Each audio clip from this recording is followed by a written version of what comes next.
Hey guys, tonight we are slipping into a world where the water might kill you, but the bread might just make you hallucinate.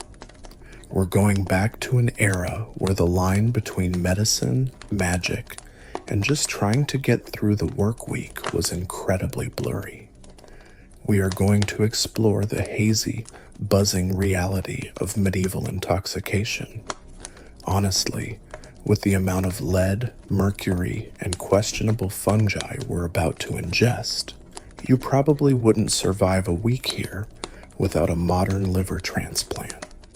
So, before you get comfortable, take a moment to like the video and subscribe, but only if you genuinely enjoy what I do here. Go ahead and drop your location and local time in the comments. I love seeing who's drifting off with us from across the globe, whether it's a rainy afternoon in Portland or the dead of night in Seoul. Now, dim the lights, maybe turn on a fan for that soft background hum, and let's ease into tonight's journey together. You wake up. It's not a gentle awakening. The sun is piercing through the cracks in the wattle and daub walls of your small cottage, and the rooster outside seems to have a personal vendetta against your sleep schedule.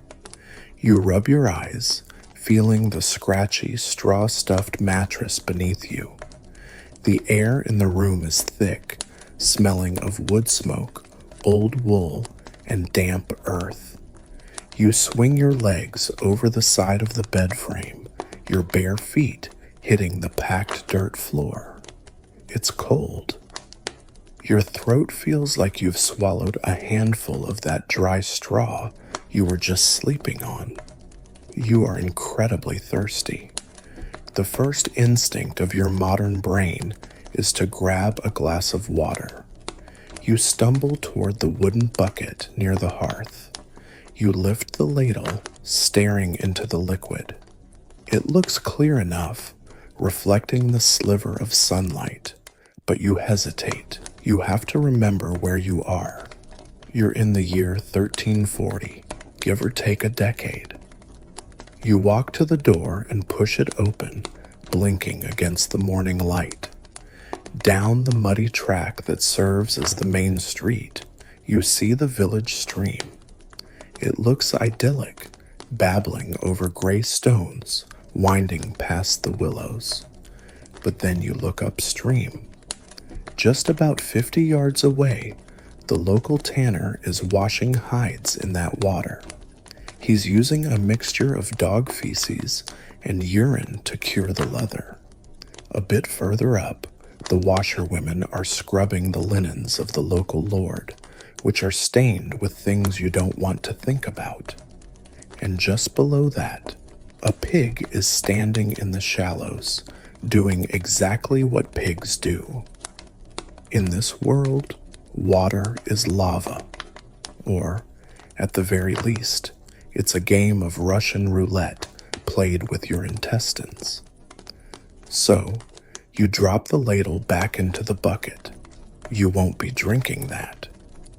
Instead, you turn to the large earthenware jug sitting on the heavy oak table. This is the lifeblood of the medieval world. You pour yourself a tankard of ale. It's thick, opaque, and a murky brown color, swirling with sediment that hasn't quite settled to the bottom. It's room temperature, of course, and there's absolutely no carbonation. If you were expecting a crisp, cold lager, you're in for a shock. This is Isbo's small beer. You take a long draught. It tastes nutty, a little sour, and very heavy, almost like liquid bread, and that's essentially what it is.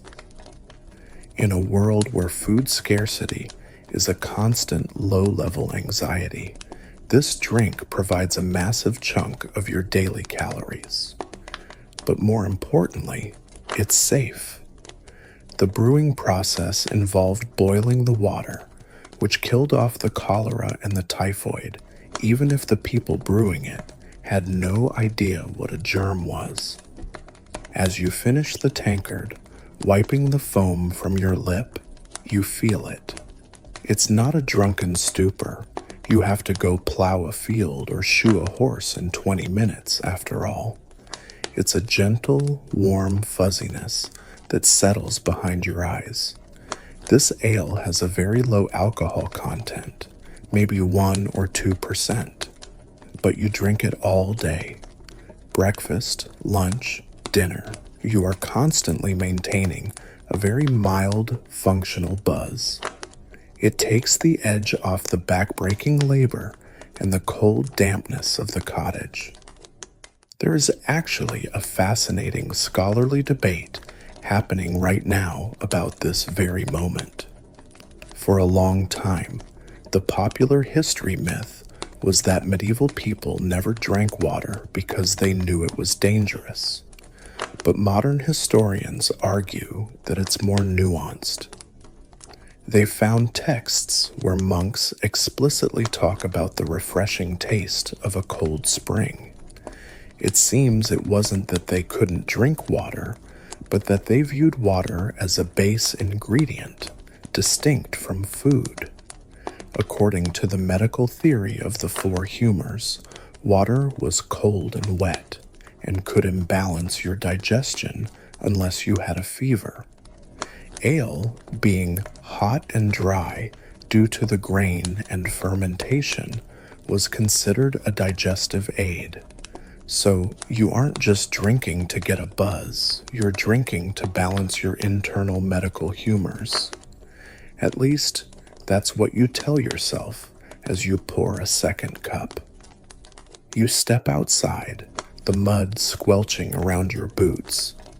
The village is waking up. You see the alewife down the lane, hanging a broomstick, the ale stake, above her door to signal a fresh batch is ready. Brewing is largely women's work in this era, a domestic science of yeast and patience. But how do you know her brew is any good? This brings us to one of the most peculiar jobs in your village, the ale conner. You spot him sitting on a bench outside the alehouse. He's a serious-looking man, an official appointed by the manor court to ensure the quality of the bread and ale. But he doesn't just sip it and nod. He has a much more physical method of testing. According to some folklore and a few contested local records, the ale conner wears a very specific pair of leather breeches. He pours a puddle of the fresh ale onto the wooden bench and then sits directly in it. And then he waits. He sits there for 30 minutes, maybe an hour, drinking a tankard, chatting with the locals, while his leather pants soak in the spill. When time is up, he tries to stand. If he can stand up easily, the ale is good. It has fermented correctly. But if his leather breeches stick to the bench, if there's a tearing sound, or if the bench lifts slightly off the ground with him, then the ale is bad. It means the fermentation failed, leaving too much residual sugar in the liquid, creating a sticky glue. The alewife could be fined for selling subpar product. It's a primitive, sticky form of quality control, but in a world without hydrometers or chemical analysis kits, a man's leather pants have to suffice. You watch him stand up. No sticking today. The ale is good. You take another sip from your own cup. The world looks a little softer now. The smell of the tanner's yard isn't quite as sharp.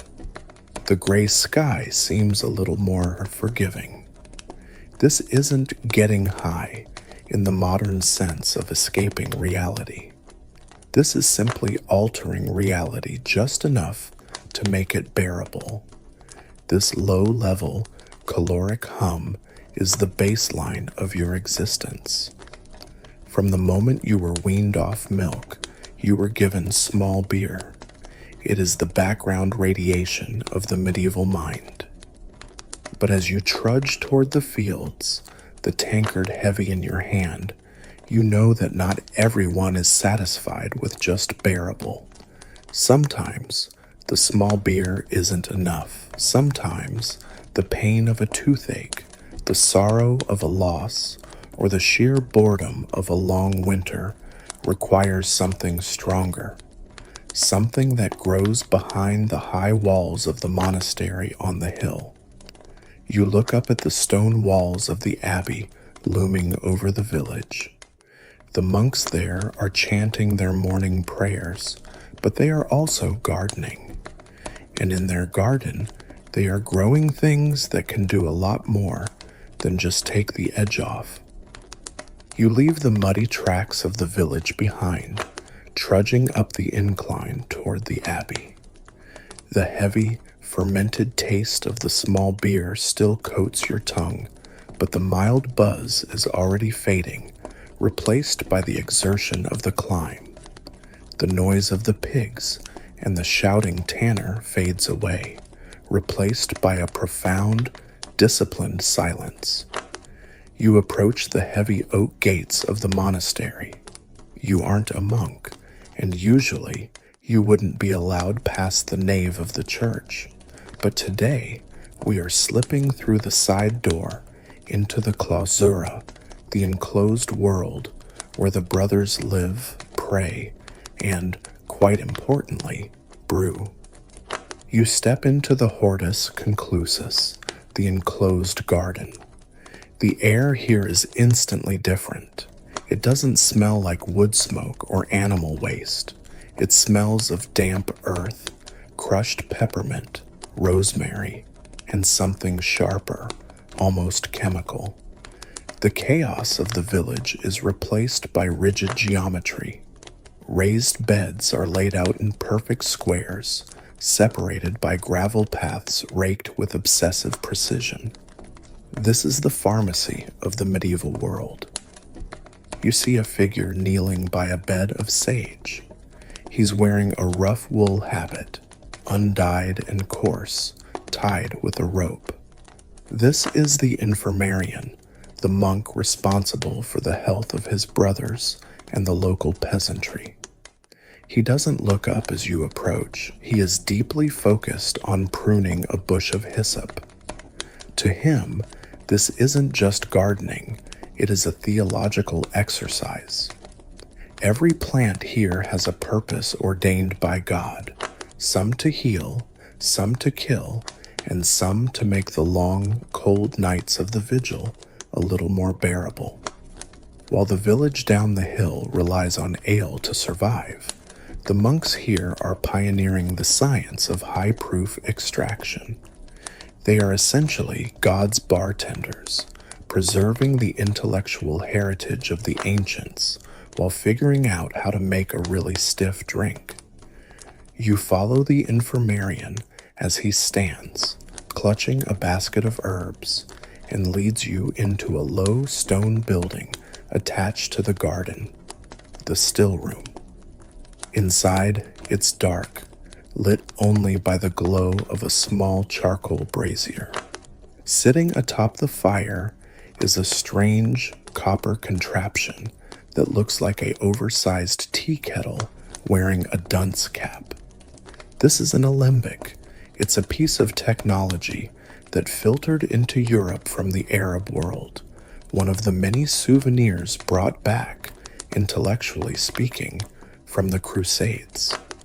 The monks are fascinated by it because it performs a miracle. It separates the spirit of the wine from the water. The monk pours a pitcher of wine into the copper belly of the beast. As it heats, the alcohol vapor rises, travels down the long cooling beak, and drips, drop by agonizingly slow drop, into a glass vessel. The liquid coming out is clear as water, but it behaves like fire. They call it aqua vitae, the water of life. You watch the clear liquid pool in the glass. It is mesmerizing. In a world of murky brown ales and dark red wines, a crystal clear liquid is a visual anomaly. The monk takes a small ladle, dips it into the fresh distillate, and offers it to you. You take a sip. If you thought the small beer was underwhelming, this is the opposite. It hits your palate like a lightning strike. It's rough, unaged, and incredibly potent, probably hovering around 60% ABV or higher. It burns the lining of your mouth, vaporizes in your sinuses, and slides down your throat like molten lead. You cough, your eyes watering. The monk chuckles silently. This isn't meant for chugging during a feast. This is medicine. It is prescribed for everything: colic, palsy, lethargy, and general melancholy. But the monks rarely drink it straight. That would be too simple and perhaps a bit too hedonic. They use this high-proof spirit to extract the essence of the herbs from the garden. The infirmarian points to a row of ceramic jars on a shelf. These contain the elixirs. They are steeping mixtures of angelica root, lemon balm, hyssop, and wormwood in the aqua vitae. You realize that you are looking at the great-great-grandfathers of modern liqueurs. Chartreuse, Benedictine, Jägermeister, all of these started right here, in rooms exactly like this, as health tonics. There is a quirky historical tidbit involving the Carthusian monks who were given a manuscript in 1605 for an elixir of long life. The recipe was so incredibly complicated, involving 130 different alpine herbs, flowers, and secret spices, that for over 100 years, nobody at the monastery actually bothered to make it because it was just too much administrative hassle. It wasn't until the 18th century that a persistent apothecary finally decoded it. To this day, the recipe is supposedly known by only 2 monks at any given time, who travel in separate cars just in case. You take a sip of a finished herbal tonic the monk hands you next. It's green, viscous, and syrupy. The burning alcohol is masked by a powerful, complex sweetness and the earthy punch of the herbs. It warms your stomach instantly. The feeling is distinct from the ale. The ale makes you heavy, slow, and sleepy. This tonic makes you feel sharp. Your vision seems to clear. The cold dampness of the stone room stops bothering you. You feel a sudden, artificial sense of vitality. You can understand why they call it the water of life.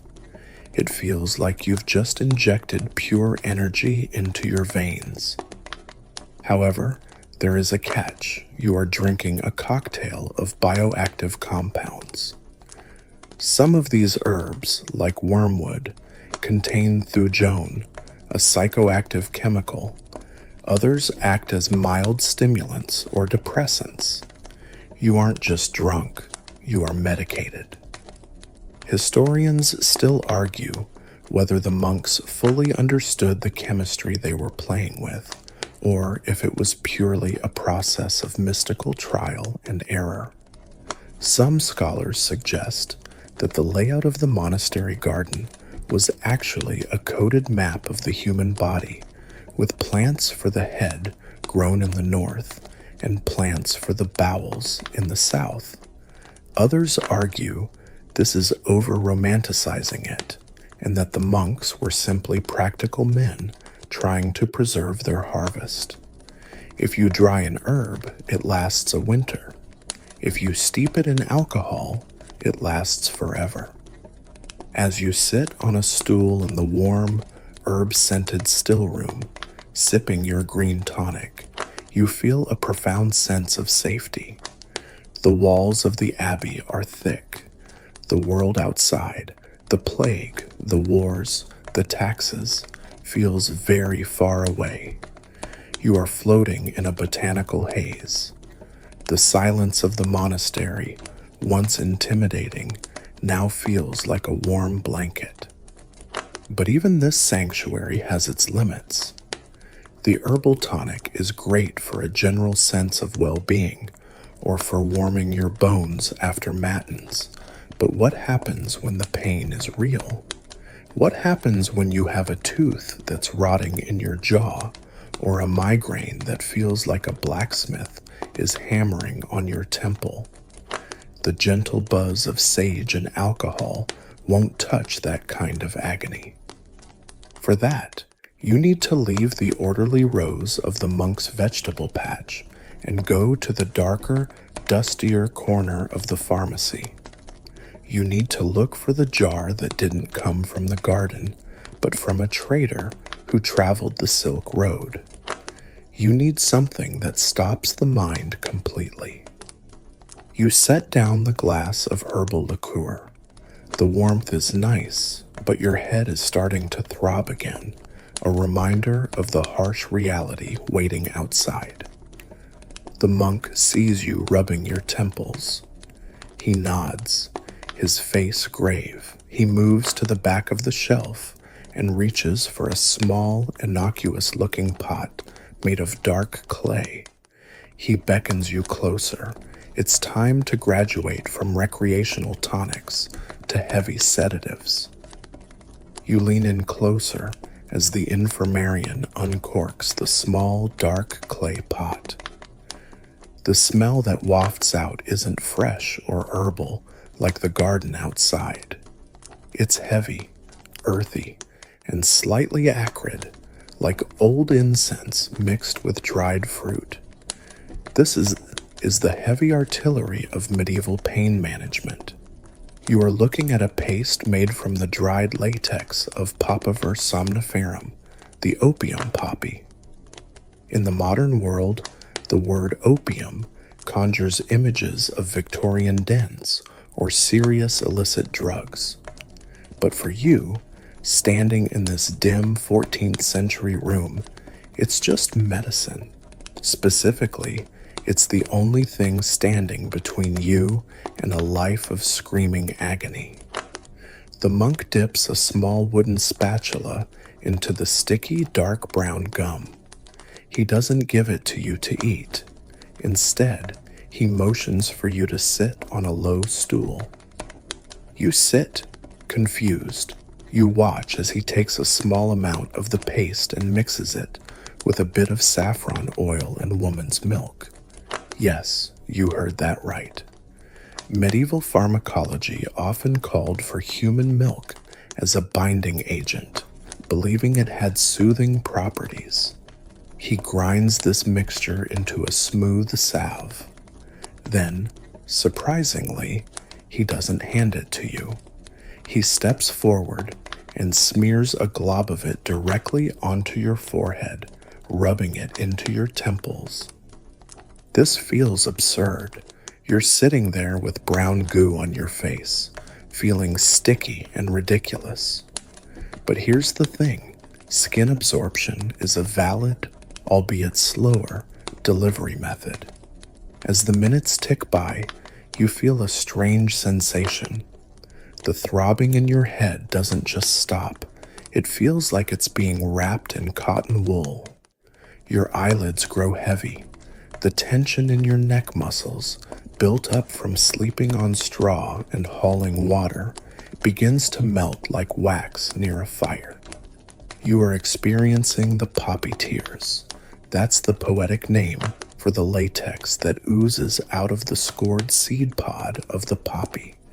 It dries into a resin that has been traded across continents for millennia. By the time it reaches your village, it has likely traveled through the hands of Arab traders, Venetian merchants, and local apothecaries, gaining value with every mile. It is expensive, potent, and treated with a mix of reverence and fear. While the monks use it carefully, out in the lay world, usage is a bit more free-form. You remember seeing a village leech, a doctor of sorts, prescribing a similar paste for a crying baby. They would rub a tiny amount on the infant's gums to soothe the teething pain. It worked terrifyingly well. The baby would stop crying instantly and fall into a deep, motionless sleep. Of course, modern pediatricians would faint at the thought, but in a world where a constantly screaming child could mean exhausted parents making fatal mistakes in the field, the poppy was a mercy. However, there is a very fine leçon between mercy and eternal silence. The dosage control here is non-existent. The monk measures by the size of a bean or the tip of a knife. One man's bean is another man's overdose. You feel a wave of nausea roll over you, a common side effect. The room spins slightly. You close your eyes, and vivid, strange geometric patterns dance behind your lids. You are entering the twilight state, not quite asleep, not quite awake. There is a fascinating historical sidebar here regarding wild lettuce, or Lactuca virosa. It's a common weed you've probably walked past 100 times. In the medieval period, it was known as poor man's opium. If you couldn't afford the imported poppy tears, you went to the edge of the woods, found this tall, spiky lettuce, and snapped the stem. A milky white sap would ooze out. It contains lactucarium, a mild sedative and analgesic. It wasn't nearly as strong as the real thing, but desperate peasants would dry this sap and smoke it or dissolve it in wine. It's a reminder that the drive to alter consciousness and escape pain is universal, regardless of budget. As you sit there, the monk checks your pulse. It's slow, very slow. He wipes the excess paste from your forehead with a rough cloth. He knows the danger.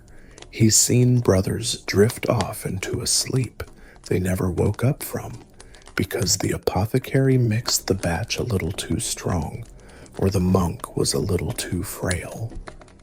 There is an ongoing scholarly debate about just how addicted medieval society was to these substances.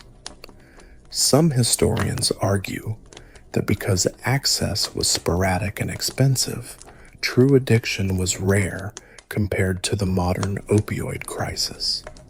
Others point to the sheer volume of soothing syrups and quieting drafts sold in market towns and argue that a significant portion of the population was likely chemically dependent without even knowing it, simply trying to manage the chronic pain of untreated dental abscesses and old bone fractures. The heaviness in your limbs is profound now. You feel like you are made of lead. The stone floor seems to be vibrating. The monk speaks to you, but his voice sounds like it's coming from underwater. He tells you to stand up. It takes a tremendous act of will. Your legs feel rubbery. Careful, he says, gripping your elbow. The tears linger. He's right. As you stumble back out into the garden, the bright sunlight is physically painful. You squint, the world washed out and overexposed. You aren't in pain anymore, but you also aren't really here. You are detached, floating a few inches behind your own eyes. It's a pleasant, drifting sensation, but it comes with a shadow. You feel a creeping anxiety as the effect begins to wear off, a subtle pull to go back into the dim room and ask for more. But the monk is already closing the door. The poppy is for acute suffering, not for boredom.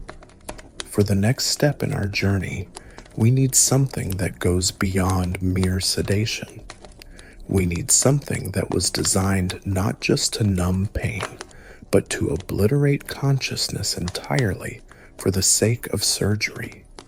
Because sometimes rubbing paste on your forehead isn't enough. Sometimes a barber surgeon needs to cut into you, and for that, you need the legendary and terrifying Dwale. You walk unsteadily through the garden gate, leaving the scent of poppies behind. You head back towards the village square, where a crowd is gathering. A traveling surgeon has set up his stall. He's sharpening a terrifying array of knives, and on his table sits a bowl of liquid that smells so foul, so pungent, that it clears your poppy-fogged head instantly. You are about to witness the medieval attempt at general anesthesia, and frankly, the surgery might be safer than the anesthetic. You push through the small crowd gathered near the market cross. The murmur of the villagers is a mix of morbid curiosity and genuine fear. In the center of the clearing, a traveling barber surgeon has set up his operating theater, which is really just a sturdy wooden table with leather straps. A man is sitting on it, looking pale and sweating profusely. He has a mangled hand, perhaps crushed by a cartwheel or a falling timber. He needs an amputation. In a modern hospital, this would involve an anesthesiologist, a sterile environment, and careful monitoring. Here, it involves a prayer and a sponge. You watch as the surgeon's assistant pulls a dark, dripping object out of a jar. It looks like a sea sponge, but it's stained a deep, bruised purple. This is the Spongia somnifera, the sleeping sponge. It is the medieval answer to knocking someone out, and it is a cocktail of toxicity that makes modern medicine look boringly safe.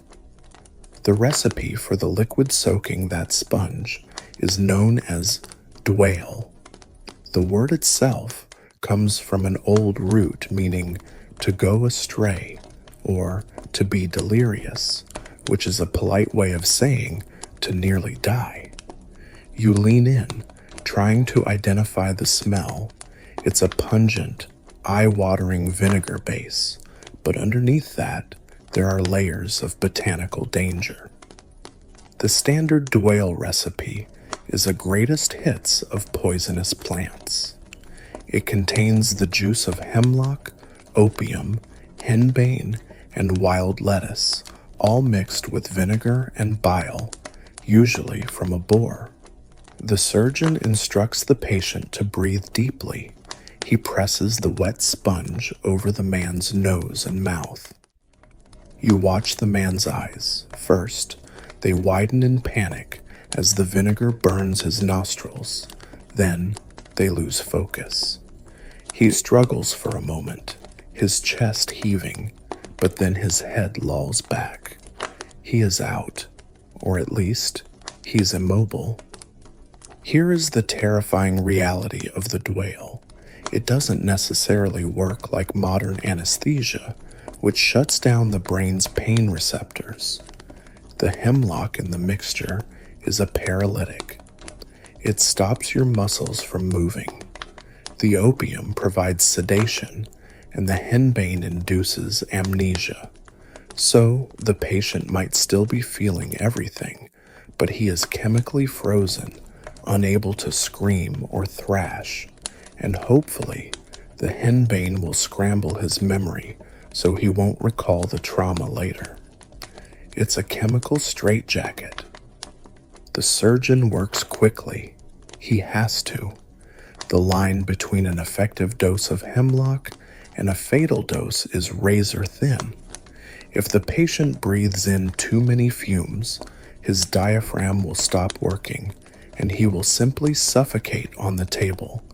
The assistant's job is literally to monitor the patient's breathing and, if it gets too shallow, to whip the sponge away and waft a different sponge soaked in vinegar under his nose to wake him up.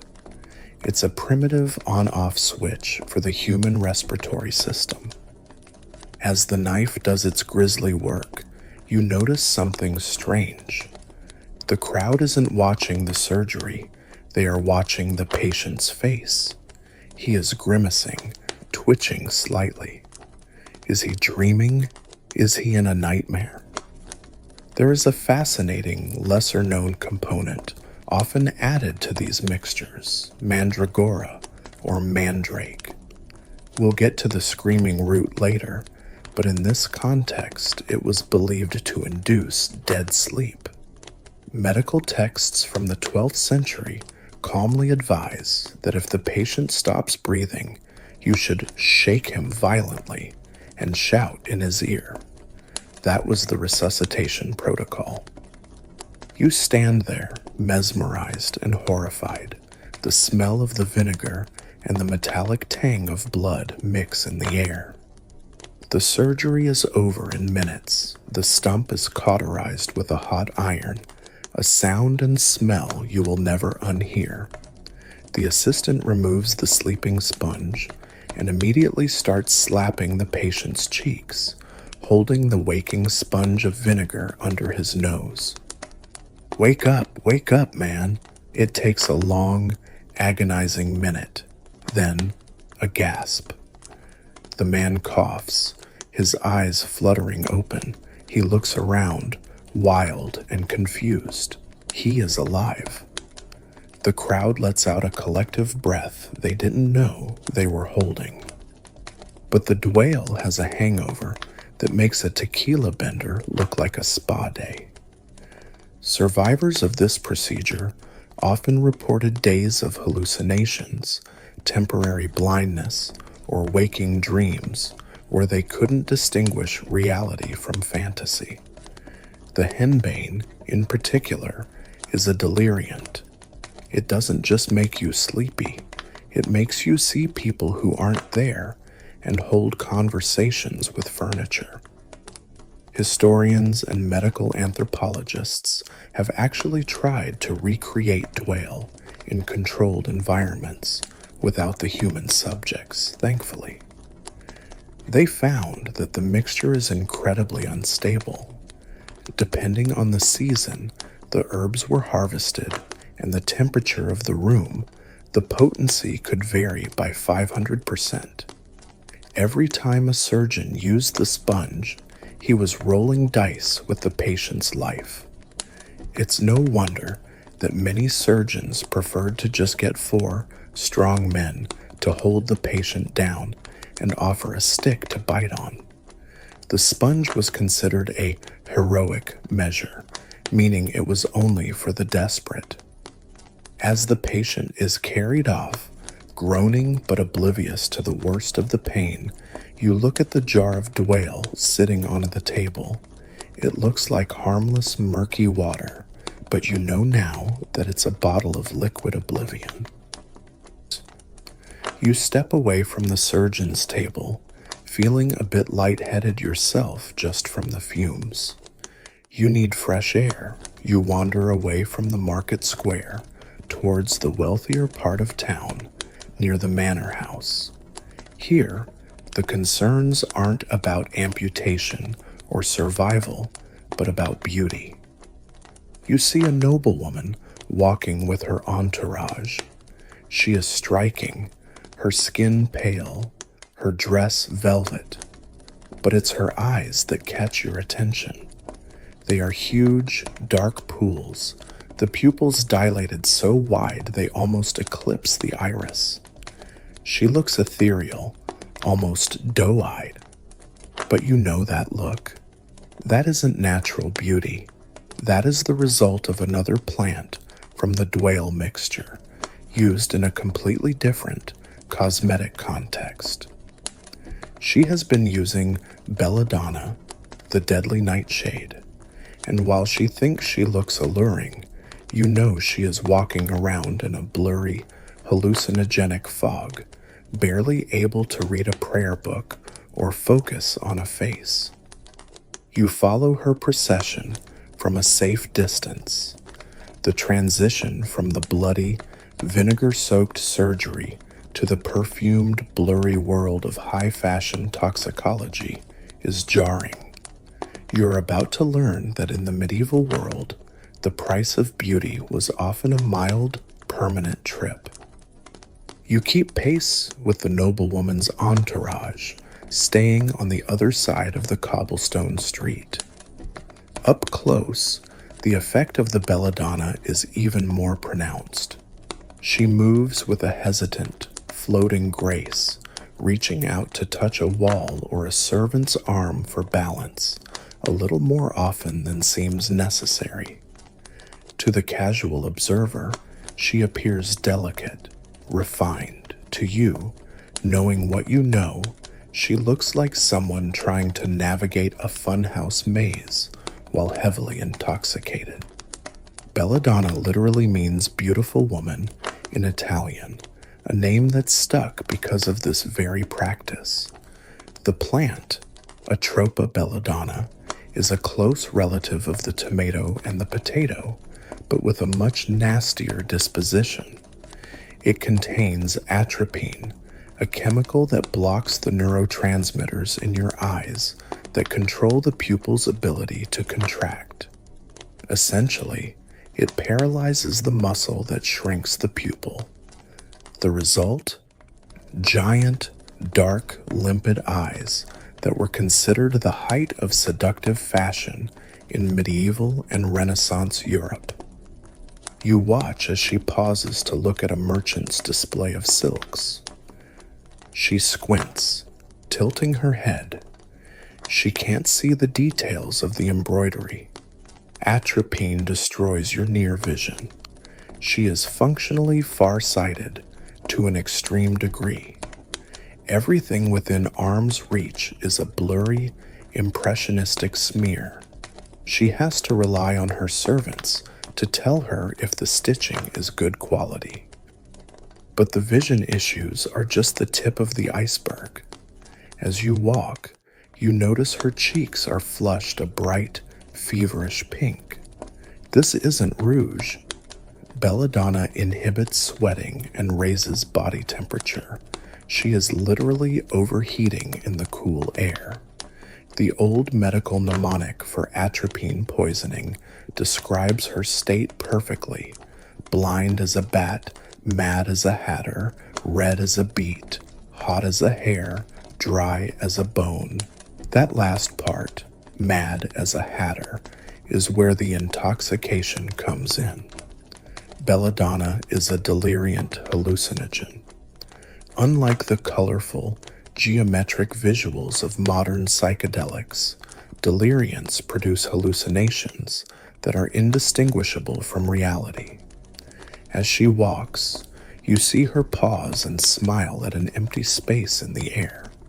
She nods, as if acknowledging a friend who isn't there. She might be seeing phantom people, or perhaps she thinks the gargoyle on the church corner just waved at her. The dosage she takes is tiny, just a drop or two of the berry juice in each eye, but the mucous membranes of the eye are highly absorbent. Over time, chronic use leads to a permanent state of mild confusion and cognitive drift. She lives in a world that is soft, blurry, and populated by things that only she can see. There is a grim irony here. While the peasants in the village use dangerous herbs to stop pain or numb the hunger, the wealthy use the same deadly plants to look pretty. It's a democratization of poisoning. You follow the group as they turn into a narrow alleyway behind an apothecary's shop. The noblewoman is meeting a supplier. You watch from the shadows as a small vial is exchanged for a silver coin. The transaction is discreet. Even back then, the church and moralists frowned upon vanity that risked one's health, though they didn't understand the pharmacology. Preachers would rail against women who altered God's image with paints and potions, warning that the devil would enter through those dilated eyes. They weren't entirely wrong about the devilish nature of the plant. Historically, belladonna was also the poison of choice for professional assassins. It's tasteless and odorless.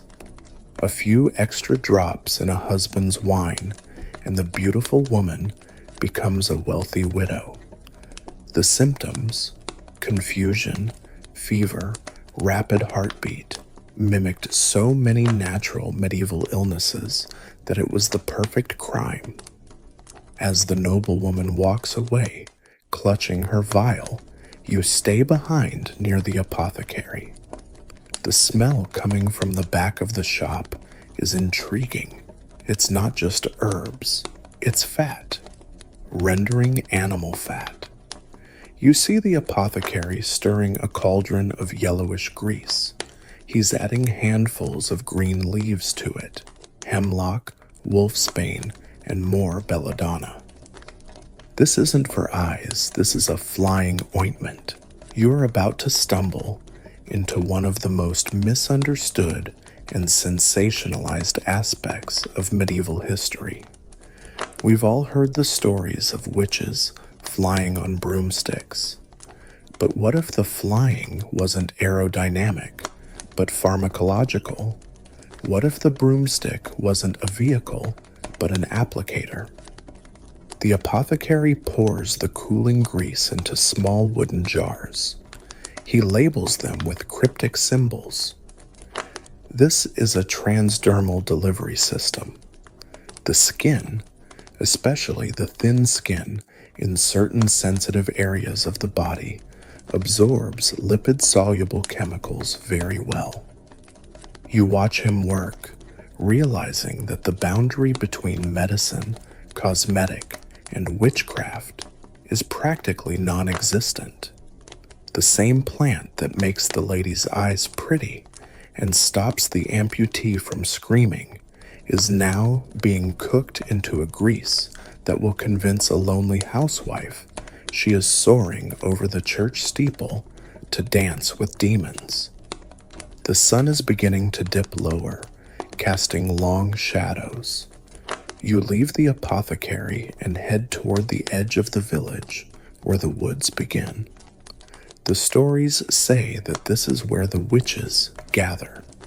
But as you walk, thinking about the biology of the broomstick, you realize the truth is likely far stranger than the folklore. You are about to investigate how a simple stick and a pot of herbal grease created a legend that would lead to thousands of burnings. You step into the tree line, leaving the structured world of the village and the apothecary behind. The forest here is dense, the canopy blocking out the fading afternoon light. This is the domain of the wise women, the herbalists, and, if the inquisitors are to be believed, the witches. But you're not here to hunt for Satan. You're here to investigate a pharmacological delivery system that got wildly misinterpreted by history. We need to talk about the broomstick. In pop culture, it's a standard Halloween prop. But in the context of medieval intoxication, it's a piece of medical equipment. You find a clearing where an old woman's hut stands. She isn't cackling. She's simply rubbing a thick greenish ointment onto the handle of a smooth wooden staff. This is the flying ointment, or unguentum fupuli in some texts, though the active ingredients are far more potent than poplar buds. The ointment is a lipid-based salve, goose fat or pork lard, infused with the unholy trinity of solanaceous plants: henbane, Hyoscyamus niger, deadly nightshade, Atropa belladonna, and mandrake, Mandragora officinarum. As we've seen, these plants are rich in tropane alkaloids like scopolamine and atropine. Here is the problem. If you eat these plants, you die. The stomach absorbs them too quickly, the liver gets overwhelmed, and your heart stops.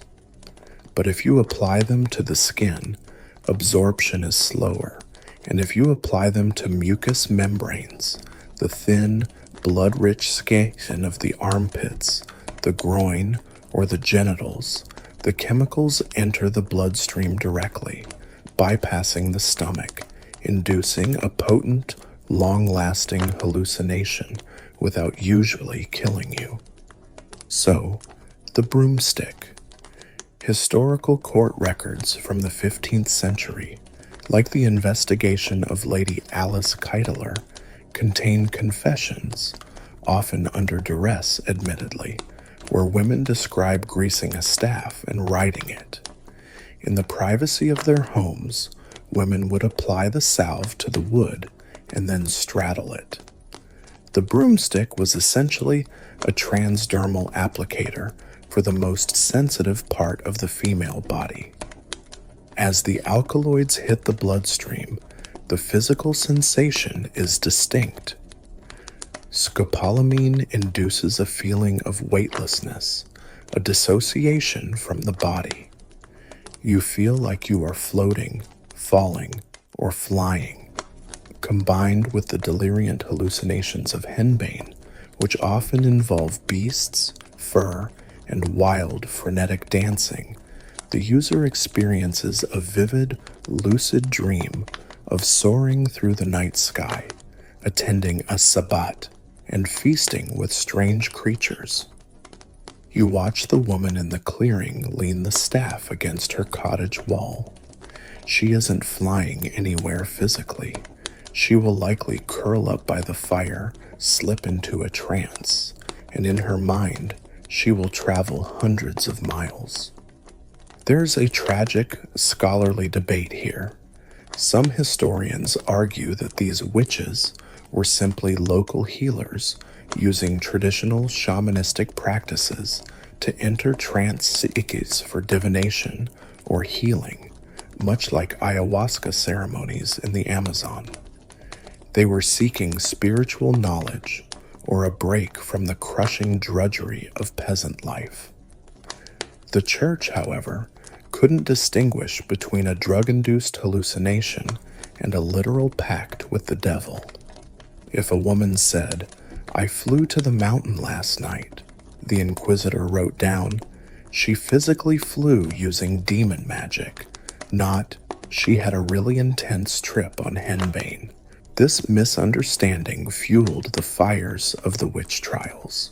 The mark of the devil, an insensitive spot on the witch's body, might have actually been a patch of skin numbed by the anesthetic properties of the ointment. The wild orgies they confessed to were likely the result of the erotically charged hallucinations and the physical method of application. The risk of this intoxication is immense. The therapeutic index, the gap between getting high and getting dead, is non-existent. You see the woman carefully wipe her hands. She knows that if she rubs her eye right now, she'll be blind for days. If she licks her finger, she might stop her heart. It's a solitary, dangerous pursuit. Unlike the communal drinking of ale, this is a private escape. It's the medieval equivalent of a heavy, psychedelic trip in a sensory deprivation tank. As you back away from the hut, careful not to touch any of the plants growing wild around the perimeter, you realize that the medieval woods are a minefield of psychoactive biology. And the most famous, most feared plant of them all is growing right nearby. You can tell because of the fence. Not a fence to keep animals out, but a fence to keep people safe from the plant. You spot a small enclosure with a warning sign carved into a post. Inside, growing low to the ground, is a cluster of large, wrinkled leaves. This is the mandrake. You have heard the legends. If you pull it up, it screams, and if you hear the scream, you die. It sounds like a fairy tale, right? But like the broomstick, there is a weird, twisted logic to it, and the method for harvesting it involves a piece of rope, a hungry dog, and a very crucial pair of wax earplugs. You are about to witness the most elaborate, Rube Goldberg-esque harvest ritual in history, and you definitely want to cover your ears.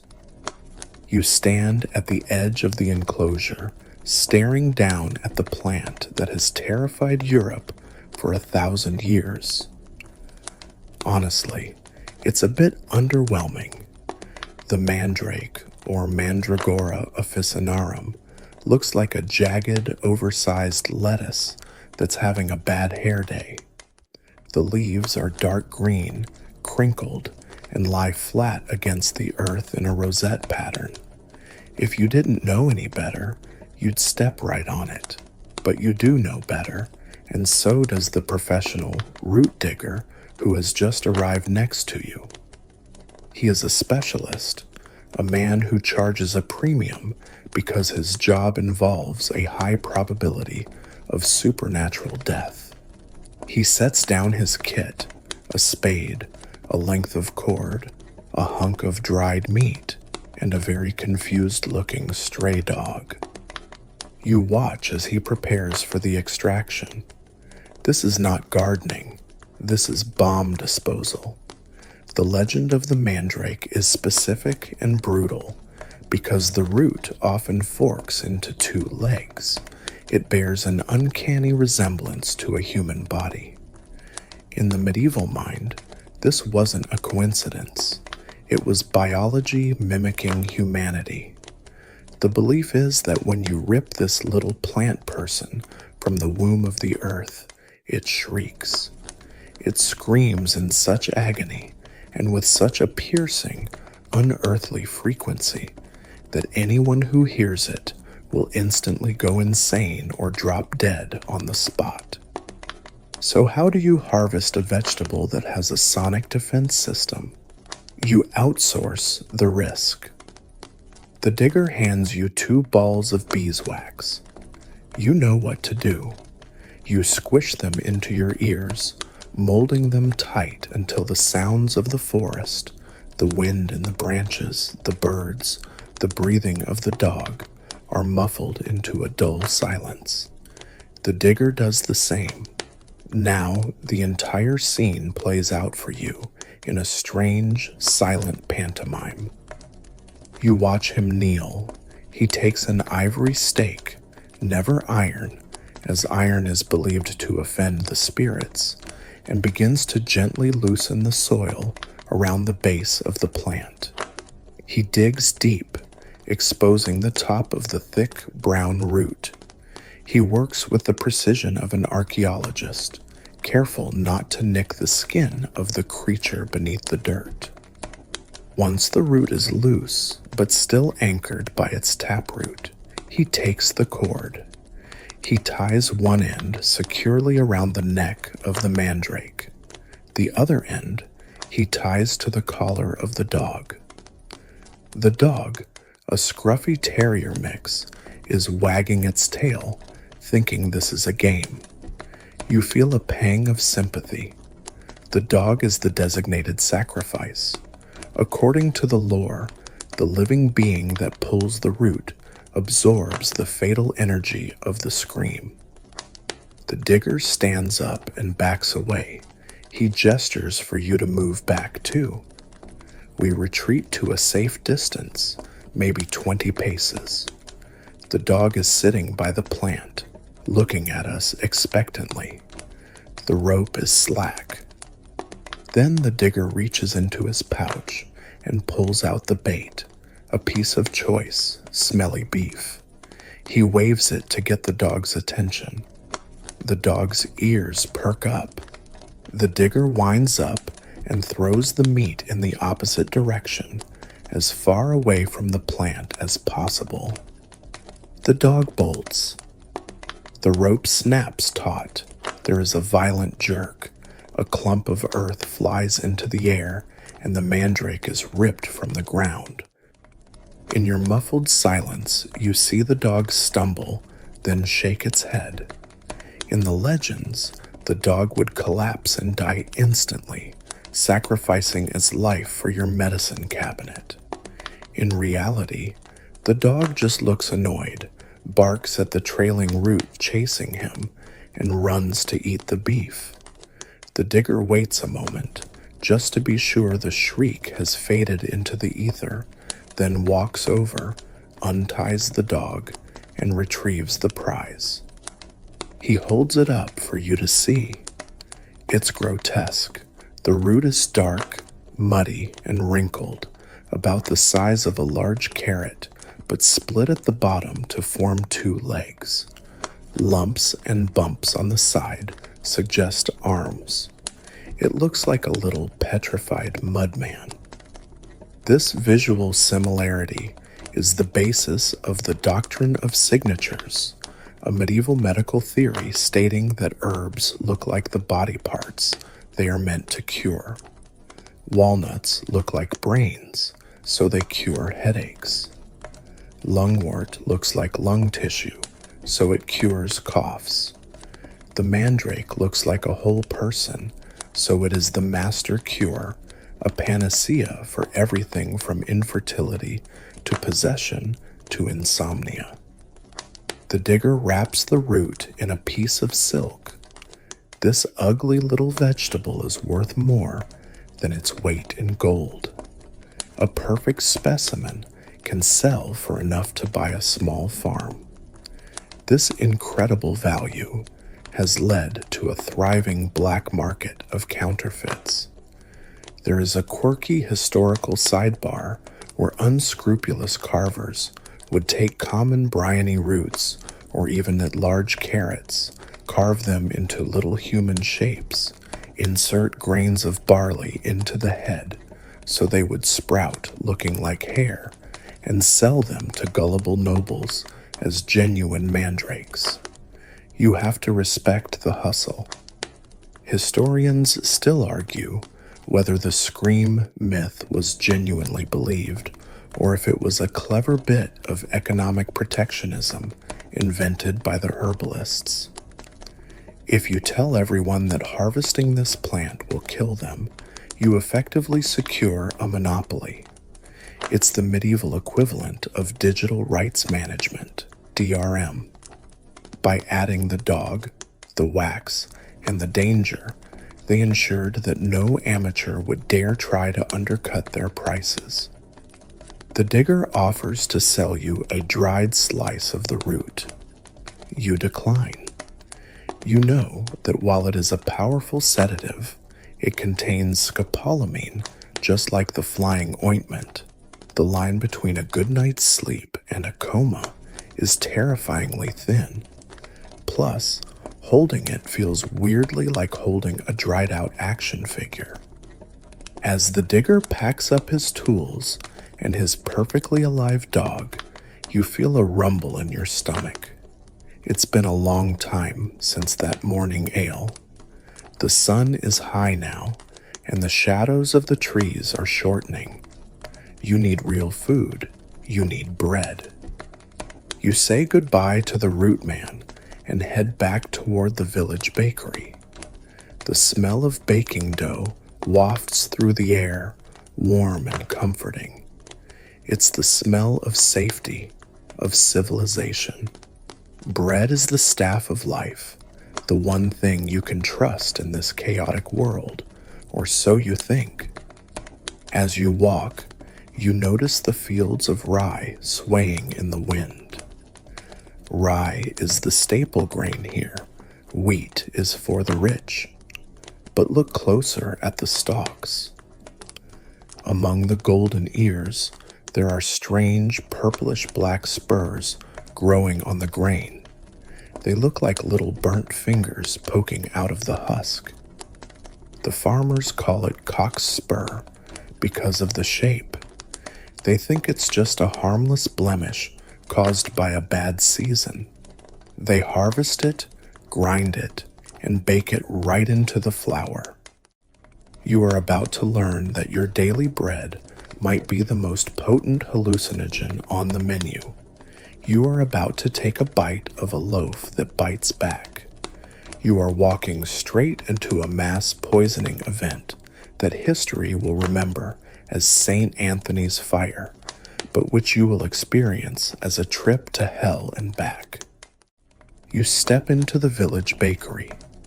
The heat from the massive stone oven hits you like a physical wall, but it's a welcome change from the damp chill of the woods. The air is thick with the smell of yeast, wood ash, and toasted grain. It is a smell that usually triggers a primal hunger response. You see the baker pulling long, dark loaves from the oven using a peel, a giant wooden shovel.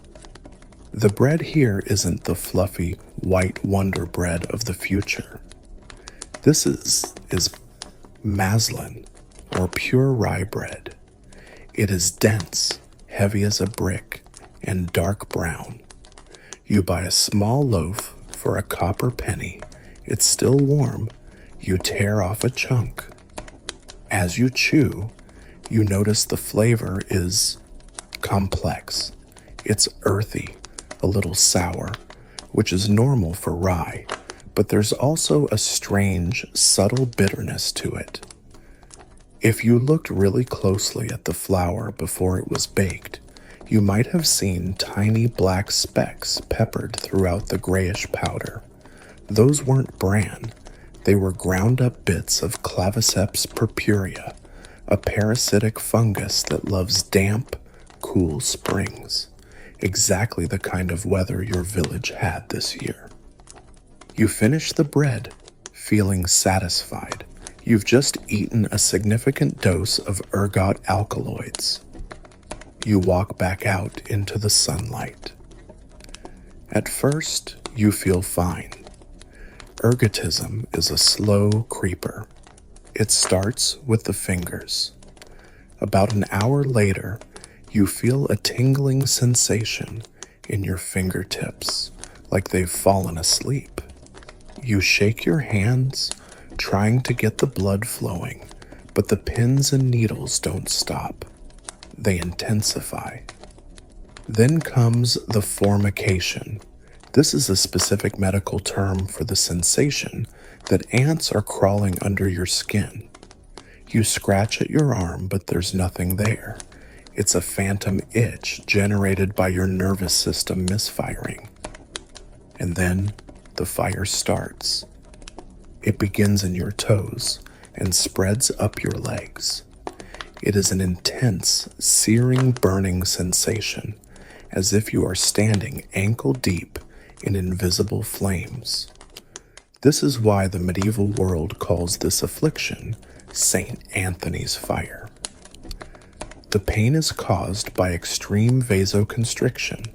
The chemicals in the bread are clamping your blood vessels shut, starving your extremities of oxygen.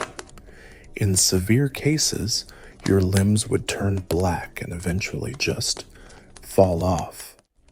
There are gruesome chronicles of peasants walking into hospitals carrying their own shriveled legs. But tonight, we are focusing on the other form of the disease, convulsive ergotism, because along with the burning, the ergot attacks the brain. The town square begins to look strange. The colors of the market stalls become hyper-vivid, vibrating with an internal light.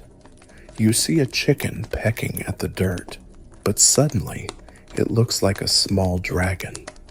The sound of the blacksmith's hammer rings out, but it echoes with a strange metallic delay, sounding like church bells from the bottom of the sea. You are tripping hard. Ergot contains ergotamine, a chemical compound that is structurally very similar to lysergic acid diethylamide, LSD.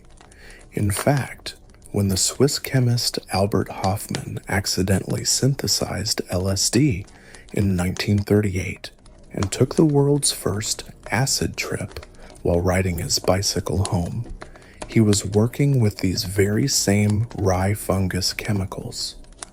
You are essentially experiencing a raw, dirty, unfiltered version of the summer of love right here in the 14th century.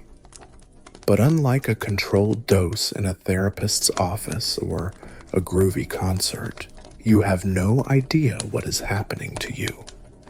You don't know you took a drug. You just know that demons are suddenly very real.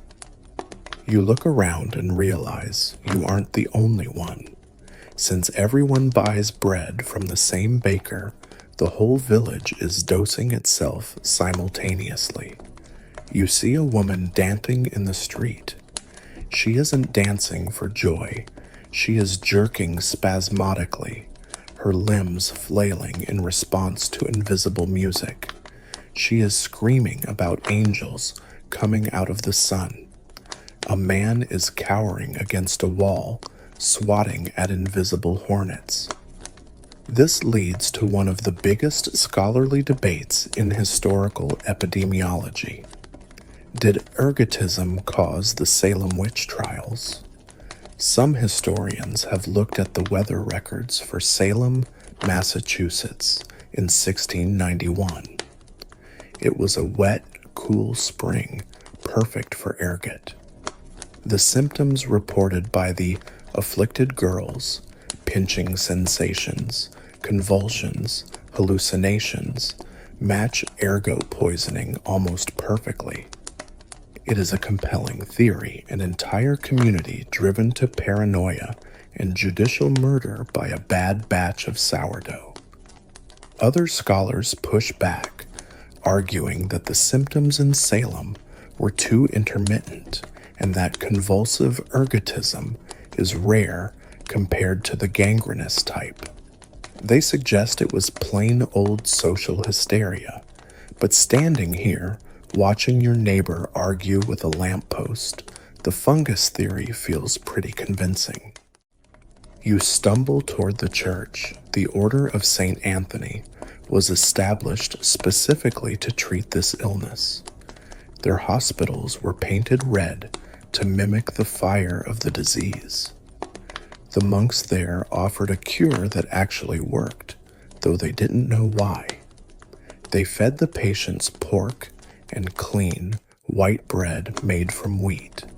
Since wheat is less susceptible to ergot than rye, the patients stopped ingesting the poison and eventually recovered. The miracle was just a change in diet. But you don't make it to the church. The visuals are getting too intense. The cobblestones are breathing. You need to get away from the people, away from the screaming woman and the burning sensation in your hands. You flee the village, heading north toward the wilder, colder lands where bread isn't the staple. As you run, the burning in your limbs subsides slightly, replaced by a strange, manic energy. The hallucinations shift from terrifying to geometric and profound. You feel a sudden kinship with the warriors of the North, the men who didn't accidentally eat poison, but who sought it out.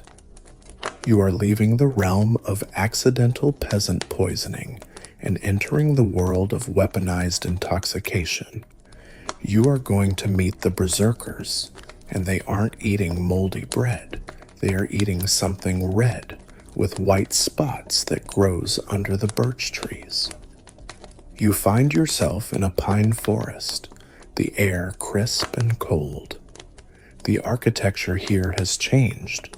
No more wattle and daub, but heavy timber longhouses. You see a group of men preparing for a raid. They are huge, bearded, and wearing bear pelts. They are working themselves into a frenzy, biting their shields and howling. You spot a shaman-like figure offering them a bowl.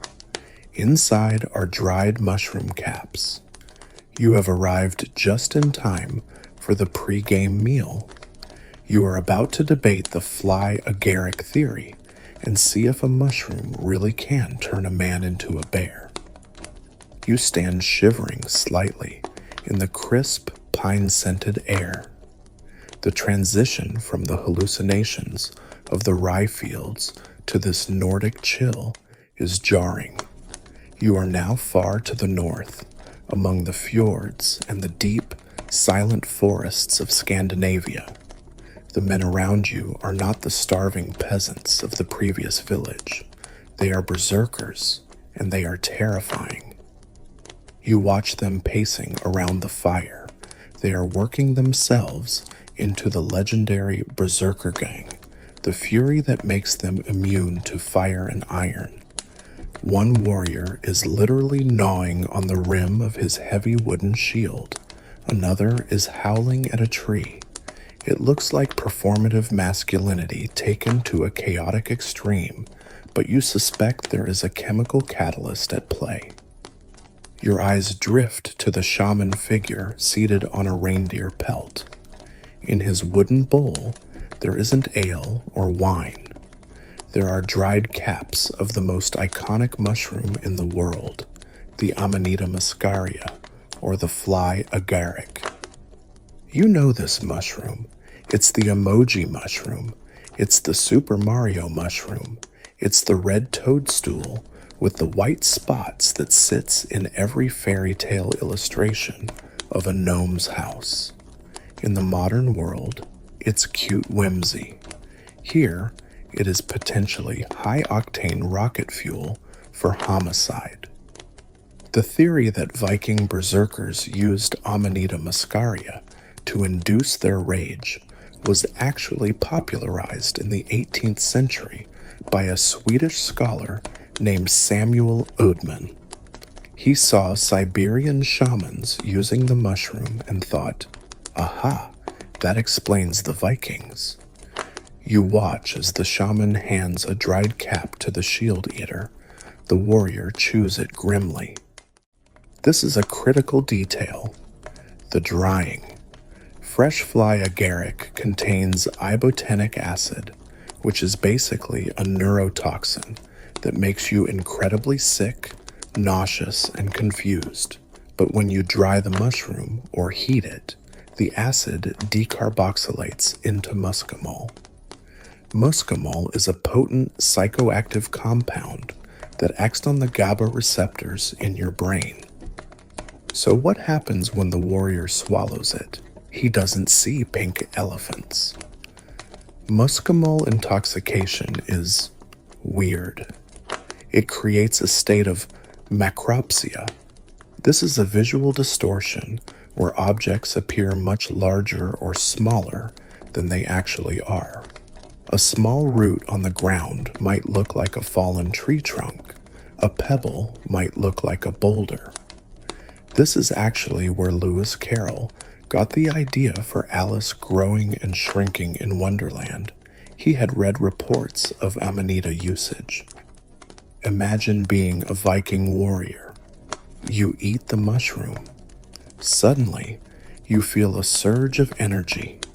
Your body feels light, almost detached. You look at your enemy, and he looks small, insignificant.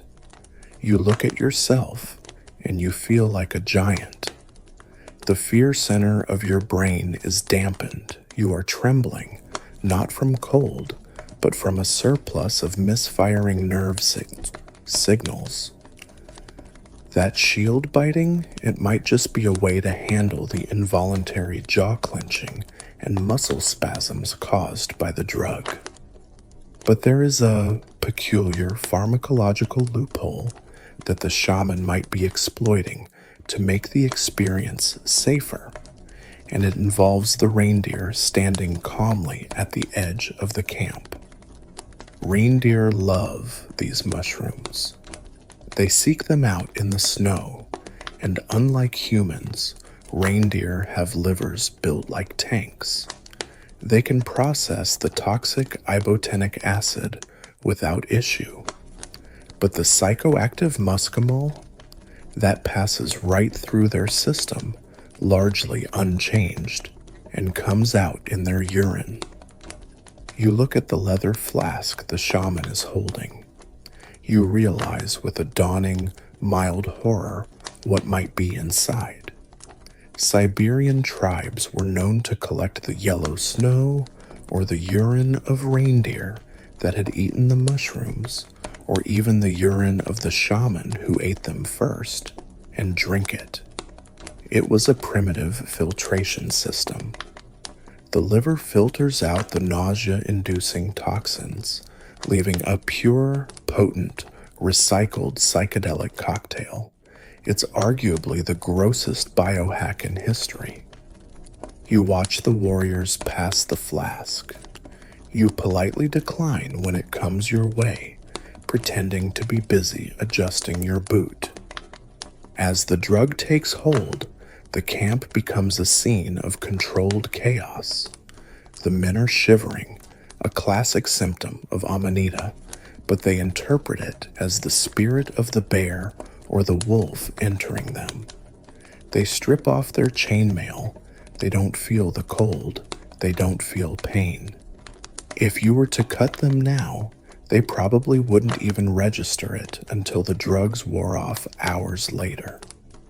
However, we have to address the wet blanket of modern academia here.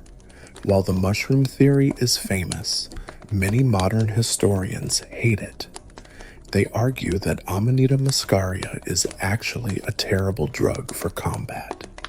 It makes you dizzy, uncoordinated, and often sleepy. It's hard to form a shield wall when you want to take a nap, or when you can't tell if your sword is 3 feet long or 30 feet long. These scholars propose a different plant candidate, Hyoscyamus niger, or henbane. Remember the stinking nightshade from the witch's ointment? Archaeologists have found pouchfuls of henbane seeds in Viking graves, including the grave of a vulva, or seeress, in Denmark. Henbane causes delirium, yes, but it also causes aggressive mania and dulls pain more effectively without the "I want to lie down" phase of the mushroom. Or perhaps it was just adrenaline. Never underestimate the power of ritual.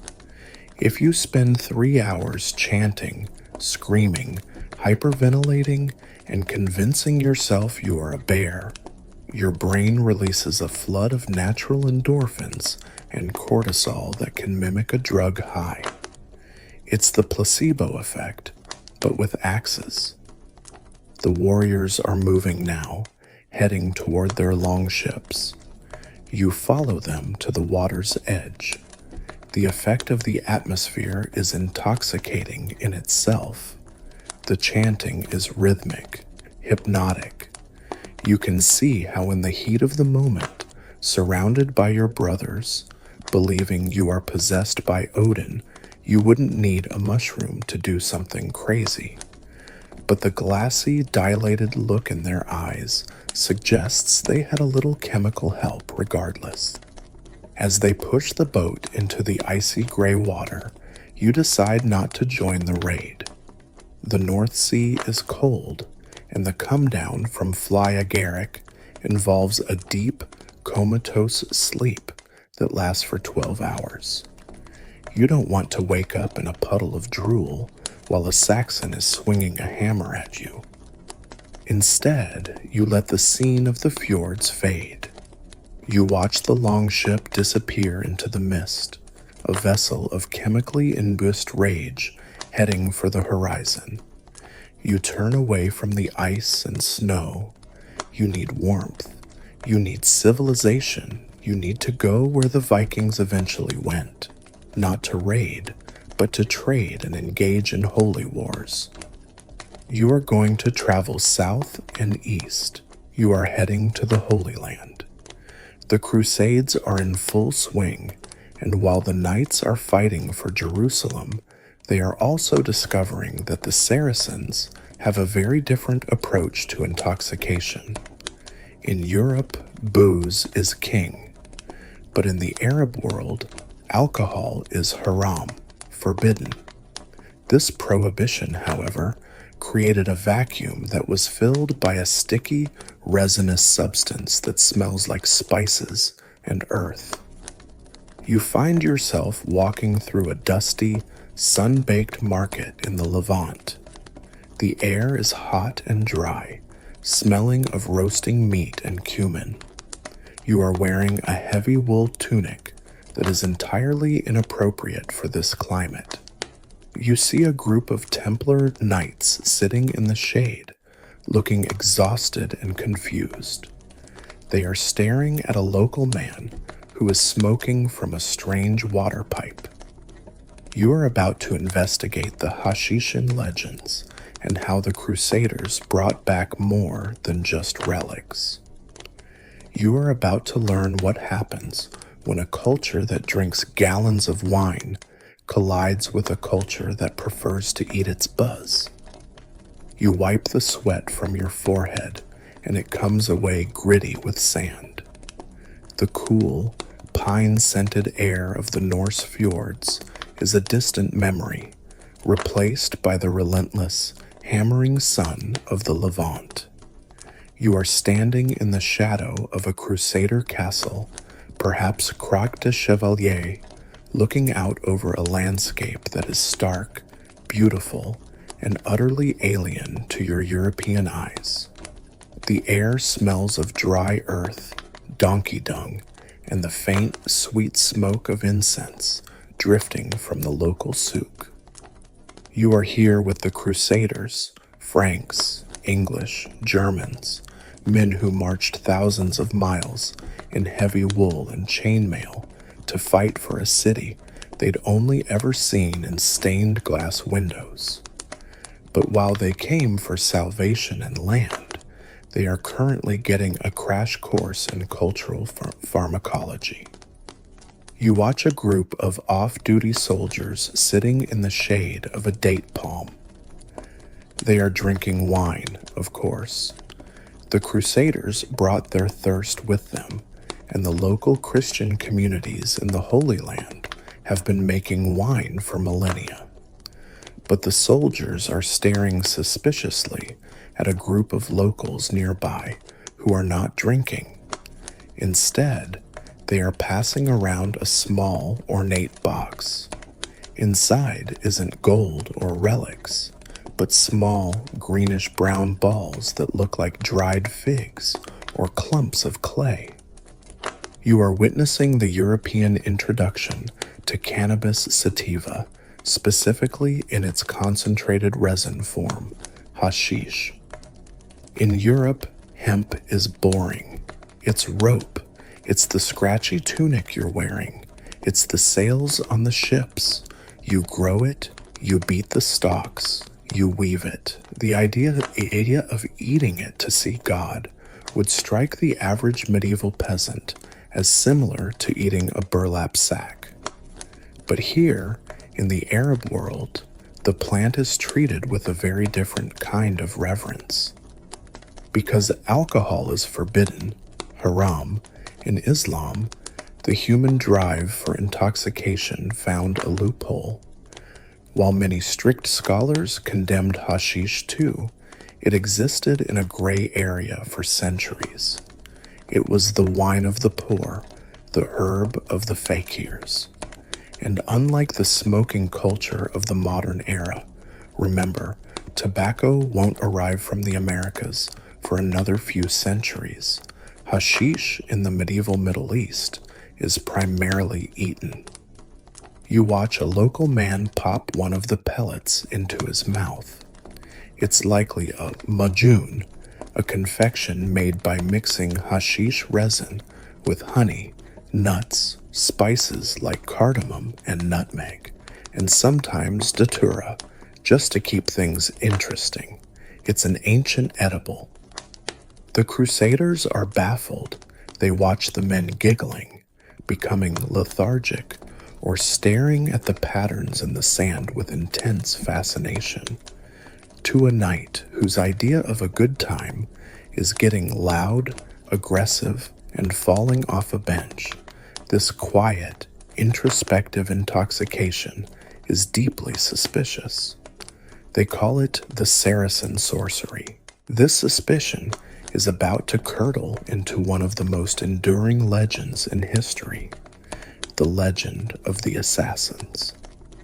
You wander away from the soldiers and find yourself listening to a storyteller in the market square. He is whispering a tale that has terrified the Crusaders and the local sultans alike.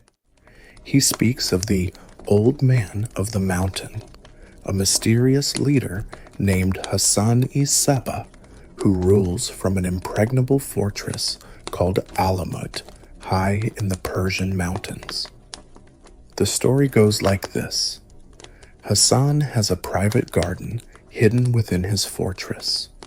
It is a literal paradise on earth, stocked with rivers of milk and honey, lush fruit trees, and beautiful women. He kidnaps young, physically fit men, drugs them into a stupor, and drags them into the garden. When they wake up, they think they have died and gone to heaven. They spend a few days enjoying the pleasures of this artificial afterlife. Then, they are drugged again and thrown back out into the cold, harsh world. When they wake up, desperate to return to paradise, Hassan tells them, "I can send you back, but first, you must go kill this Crusader king for me."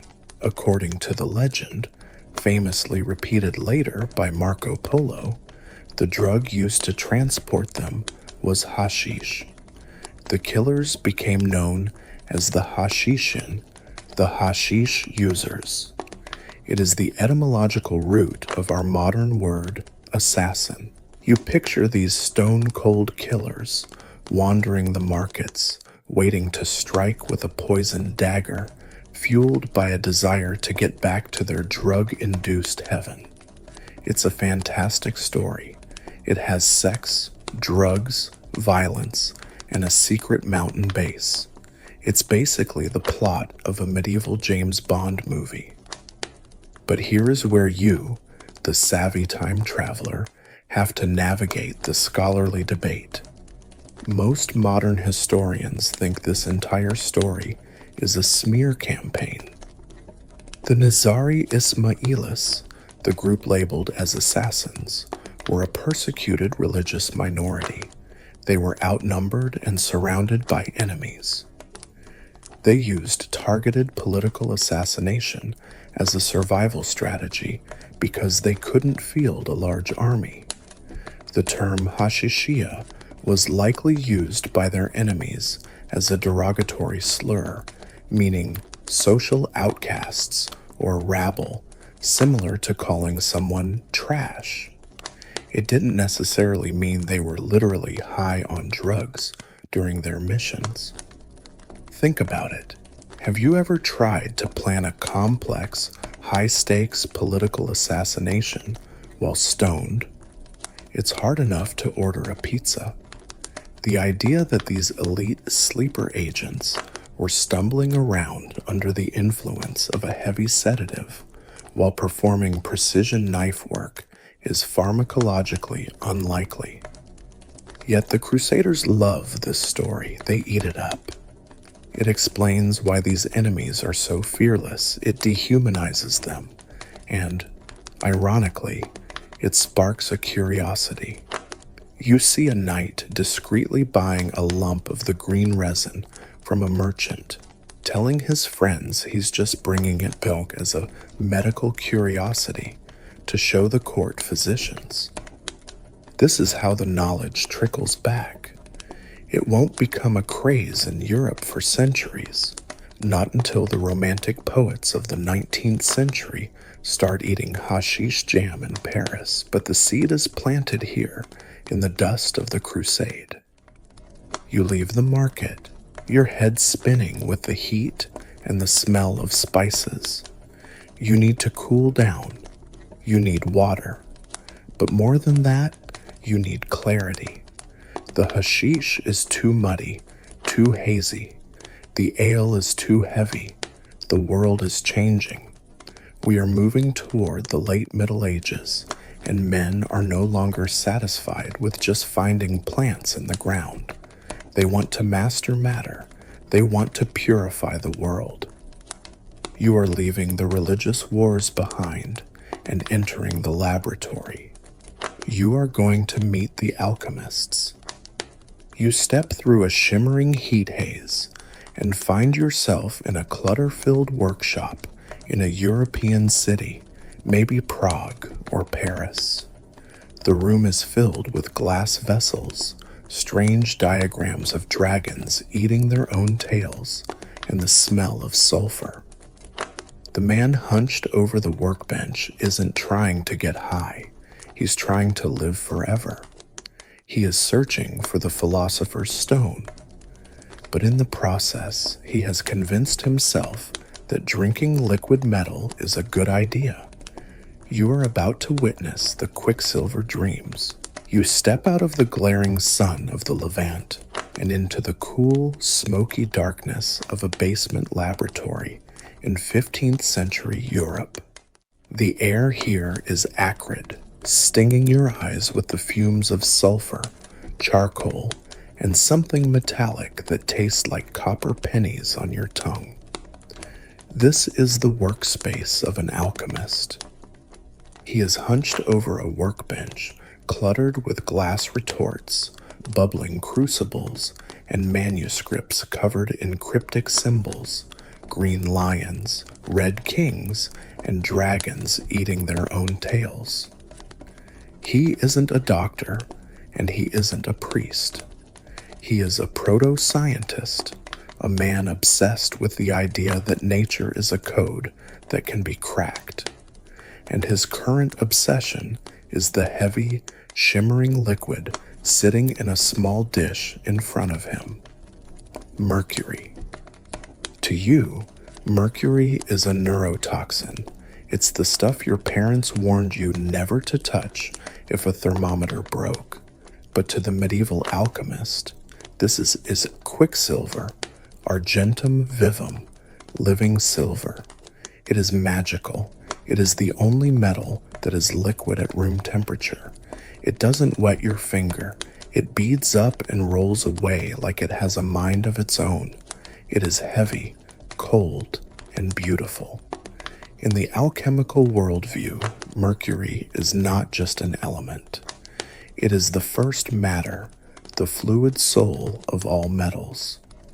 If you can purify it, you can make gold. If you can internalize it, you can become immortal. You watch as the alchemist does something that makes your modern stomach churn. He takes a pipette, draws up a small bead of the silver liquid, drops it into a goblet of wine, and drinks it. He is taking the cure. In this era, mercury is prescribed for almost everything. It is used to treat skin diseases, syphilis, the Great Pox, and even constipation, because a pound of liquid metal moving through your intestines will definitely clear a blockage, albeit terrifyingly. But alchemists also believe in its psychoactive potential. They believe that by ingesting refined mercury, they are absorbing the essence of the planet Mercury, the swift messenger, the god of intellect. They are trying to quicken their minds. And in a tragic, twisted way, it works. At first, mercury poisoning, or hydrargyria, is a slow, creeping madness. As the heavy metal accumulates in the alchemist's brain, it begins to affect his neurology. The initial symptoms can actually feel like a spiritual awakening. He might feel a strange, vibrating energy, a heightened sense of awareness, or vivid, prophetic dreams. He might stay awake for days, fueled by a manic, trembling energy, convinced he is on the verge of the great work. But then, the erethism sets in.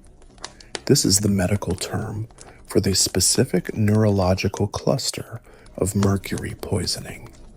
You watch the alchemist's hands as he tries to write in his journal. They are shaking violently. The hatter's shakes. Though hatters came later, the chemistry is the same. He is becoming pathologically shy and paranoid. He hears whispers in the corners of the room. He is terrified of his own servants. There is a famous historical theory that Isaac Newton, one of the greatest minds in history and a secret, obsessive alchemist, suffered from this.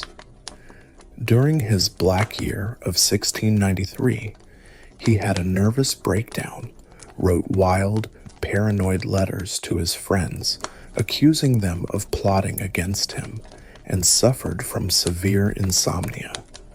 When researchers analyzed surviving locks of his hair centuries later, they found massive spikes of mercury. The man who figured out gravity might have been tripping on heavy metals while he did it. The alchemist in front of you looks at you with wide, fearful eyes. He smiles, revealing gums that are spongy and bleeding, another classic symptom. He tells you he has found the elixir of life. He offers you a sip. You politely decline. You know that this path to enlightenment ends in drooling dementia and kidney failure. But the alchemist isn't the only one trying to hack the body to find God. While he relies on heavy metals and expensive equipment, there are others who believe you don't need to add anything to the body to get high. In fact, they believe you need to take everything away. You leave the suffocating fumes of the laboratory and head toward the wild, windswept coast of Ireland, or perhaps a remote hermitage in the Italian Alps. You are going to meet the ascetics. You are going to investigate the organic high of extreme starvation. You find yourself standing outside a small, stone cell built into a cliff face. Inside, a holy anchorite has been kneeling on the cold stone for 3 days. No food, no sleep, no water. He isn't taking drugs. He is biohacking his own survival instincts to force a hallucination. You are about to learn that if you starve yourself long enough, the brain will eventually just start making its own entertainment. You stand before the small, rough-hewn window of the anchorite's cell. The air here is thin and cold, whistling through the cracks in the stone. It's a sharp contrast to the suffocating chemical fumes of the alchemist's lab. There are no expensive glassware sets here, no rare herbs from the Orient. There is only stone, silence, and a man who hasn't eaten a solid meal in weeks. This is the high of the ascetic. In the medieval quest for altered states of consciousness, this is the most devout, the most respected, and arguably the most physically grueling path. We tend to think of medieval monks as brewing beer and eating cheese, but for the hardcore mystics, the anchorites, the hermits, the saints, the goal was mortification of the flesh. They believed that the body was a heavy curtain blocking the light of God. To see the light, you had to thin the curtain. You watch the man inside. He is gaunt, his skin pulled tight over his cheekbones. He is kneeling on the bare flagstones, murmuring a prayer that loops endlessly. He is engaging in 3 specific physiological stressors: fasting, sleep deprivation, and hypothermia. Let's break down the biology of this holy vision. First, the fasting. After about 3 or 4 days without food, the body depletes its glucose reserves and switches to ketosis. Your liver starts breaking down fat into ketones to fuel the brain. This metabolic shift often comes with a strange sense of clarity and mild euphoria. The hunger pangs actually stop. You feel light, clean, and detached. But push it further, starvation levels, and things get wilder. Electrolyte imbalances begin to mess with your neural firing. Low levels of calcium and magnesium can cause muscle twitches and a sense of vibration. Low sodium can lead to confusion. Next, add the sleep deprivation. This monk has been holding a vigil, forcing himself to stay awake for 48 or 72 hours. We know from modern studies that severe sleep deprivation forces the brain into microsleeps, where parts of the brain shut down for seconds while you are still awake. It also causes the brain to hallucinate. The visual cortex starts firing randomly. Shadows in the corner of the cell start to look like demons. The flicker of the candle starts to look like the wings of an angel. Finally, the repetitive prayer. He is chanting the same phrase over and over, hundreds of times. This drives the brain into a trance state, similar to self-hypnosis. The rhythm overrides the conscious mind's chatter. So, when this monk suddenly gasps, looks up at the ceiling, and tears stream down his face because he sees the Virgin Mary floating in a golden light, he isn't lying. He is seeing her, his brain, starved of fuel and rest, desperate for stimulation, has projected his deepest cultural expectations onto his visual field. To him, it is a miracle. To a neuroscientist, it is a fascinating collapse of the parietal lobe's ability to distinguish self from environment. There is a famous historical debate surrounding figures like Hildegard of Bingen or Joan of Arc. Were they receiving divine messages, or were they suffering from temporal lobe epilepsy or severe migraines exacerbated by fasting? Hildegard described her visions as living light that was often preceded by stars and shimmering shapes, classic migraine auras. But does the biological origin make the experience any less profound for them? In the medieval mind, the suffering earned the vision. The pain was the key that unlocked the door to heaven. You feel a chill seep into your own bones just watching him. It is a lonely, brutal way to get high. There is no camaraderie, no shared cup. It is a solitary battle against your own biology. You back away from the cell, leaving the holy man to his ecstasy. You need warmth. You need noise. You need the opposite of this austere starvation. You are ready to leave the fringes of society, the witches, the warriors, the hermits, and step right into the center of power. You are going to a banquet. But not just any banquet. You are heading to the high table of a wealthy lord. Here, intoxication isn't about escaping pain or finding God. It's about showing off. You are about to taste Hippocras, a drink so expensive, so spiced, and so loaded with sugar that it was basically a liquid status symbol. You walk through the heavy wooden doors of the great hall. The noise hits you first. Laughter, the strumming of a lute, the clattering of trenchers. The smell is incredible. Roasted peacock, saffron, cinnamon, and the heavy sweet scent of hot wine. You take a seat at the lower end of the table, but your eyes are on the golden goblet being passed to the Duke. You are about to learn that in the Middle Ages, the best way to get drunk was to drink something that tasted like a liquefied gingerbread house. You settle into the bench at the lower end of the great hall. The noise is deafening, a roar of conversation, the clatter of knives on trenchers, and the barking of dogs fighting for scraps under the table. The heat from the massive central hearth is intense, but it's the smell that overwhelms you. It's a dense cloud of roasted venison, wood smoke, and unwashed humanity, all masked by heavy perfumes.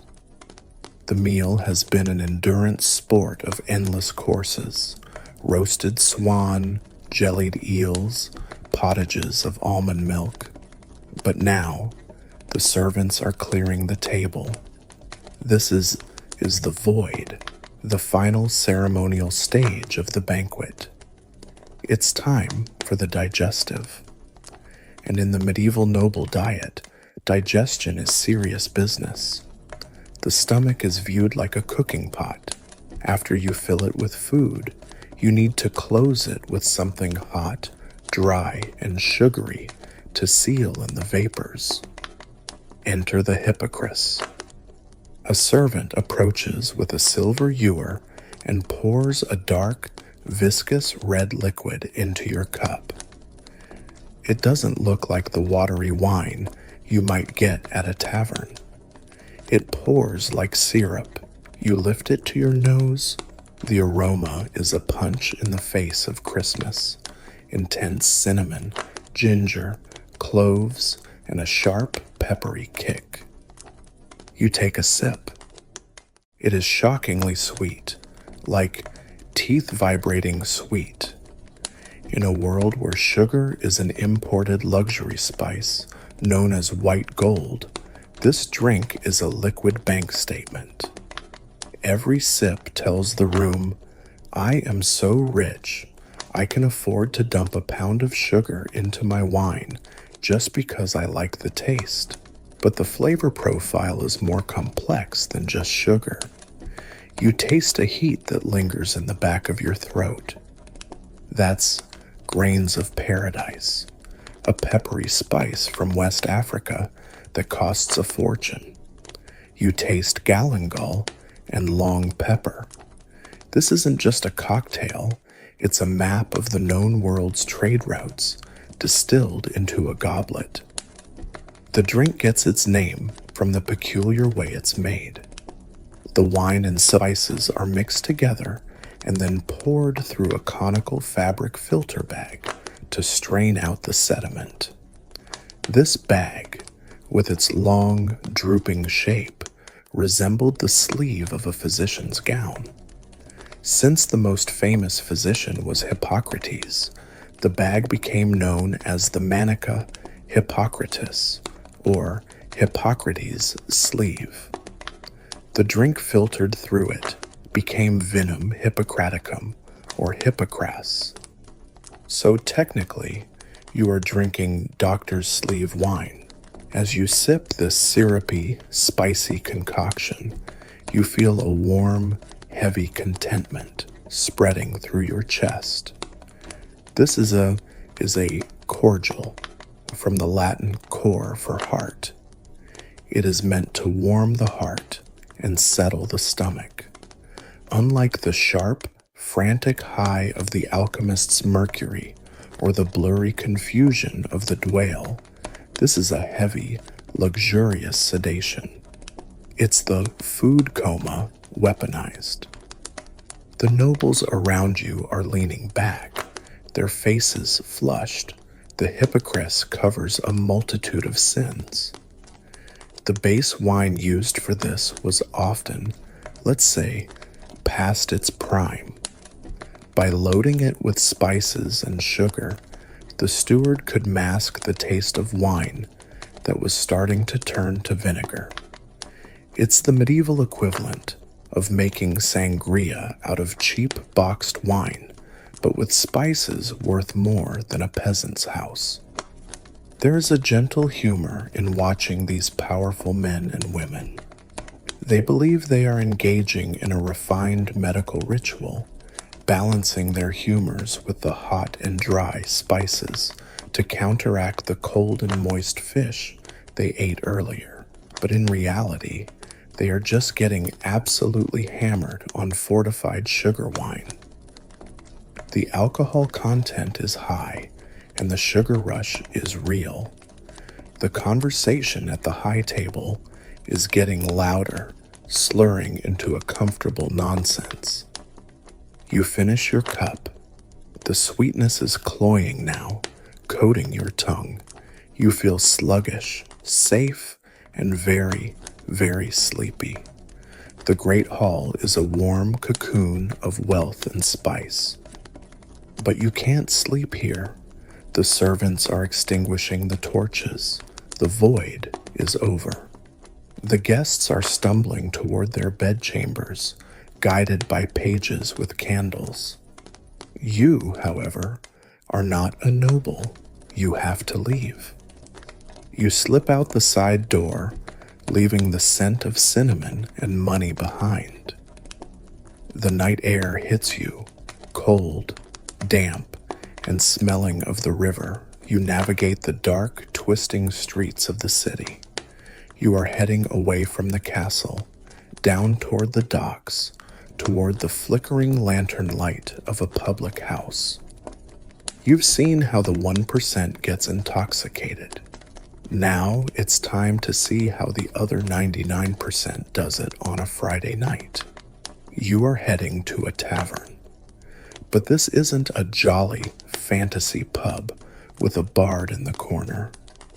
This is a rough, rowdy dive bar where the ale might be spiked with something nasty to keep you drinking, and where the entertainment involves a lot more broken furniture. You push open the heavy wooden door of the broken cask, or the pig's whistle. The noise inside is different from the great hall.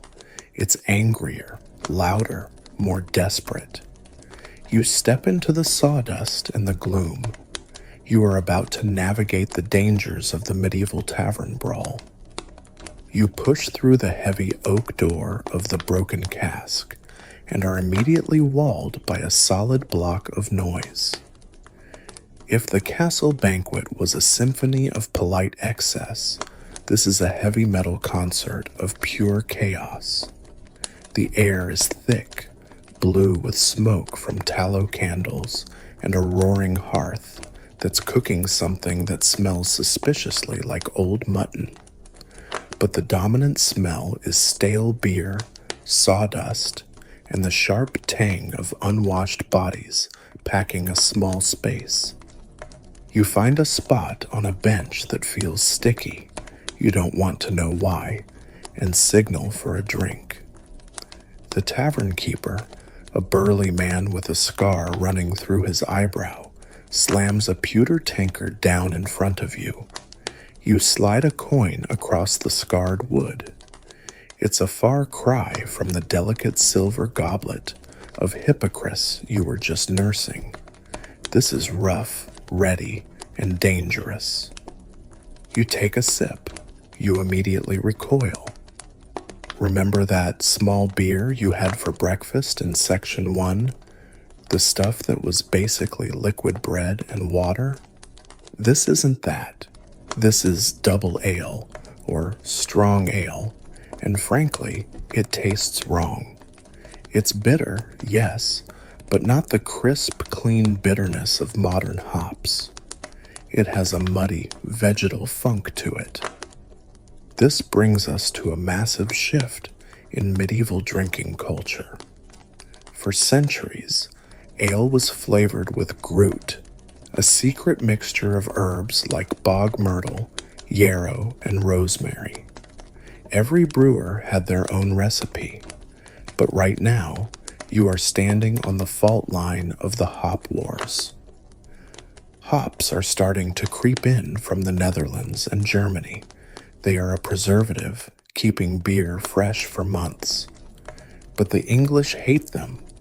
They call hops a wicked and pernicious weed that ruins the soul of the ale. But looking at your tankard, you suspect the landlord has added something far more pernicious than hops. You look around the room. The patrons aren't just drunk, they are weirdly drunk. A man in the corner is staring at his own hands with a look of abject terror. Two others are laughing hysterically at a wall. You suspect this ale has been adulterated. In the unregulated world of medieval brewing, unscrupulous innkeepers would throw all sorts of things into the vat to give weak beer a kick or to mask the taste of spoilage. And the most common culprit is a plant called darnel, Lolium temulentum. Darnel is a weed that grows in wheat fields. In the Bible, it's the tares in the wheat and tares parable. It looks exactly like grain until it's ripe. But the seeds often carry a fungus that produces temulin, a neurotoxin. It causes dizziness, blurred vision, and speech difficulties. In French, it's called ivre, from the word for drunk. Medieval brewers knew exactly what they were doing. They called it heady ale. If you add a handful of ground darnel to the brew, your customers get wasted much faster, and they get a buzzing, disorienting high that feels like strong alcohol, even if you watered the beer down. It's the medieval equivalent of cutting cocaine with baking soda, except the baking soda blinds you. You take a cautious sniff of your tankard. Is there a faint scent of henbane in there too? Some court records mention brewers adding henbane seeds to increase the stupefying effect. It was a chemical way to ensure that one drink turned into a nap or a brawl very quickly. Speaking of brawls, you turn your attention to the center of the room. A game of hazard, the medieval ancestor of craps, is in full swing. Men are shouting, slamming dice cups down. The tension is palpable. Suddenly, a fist flies, a table overturns. This isn't a Hollywood bar fight with choreographed punches. This is messy. It's a darnel brawl. The combatants are uncoordinated, swinging wildly, their vision blurred by the neurotoxins.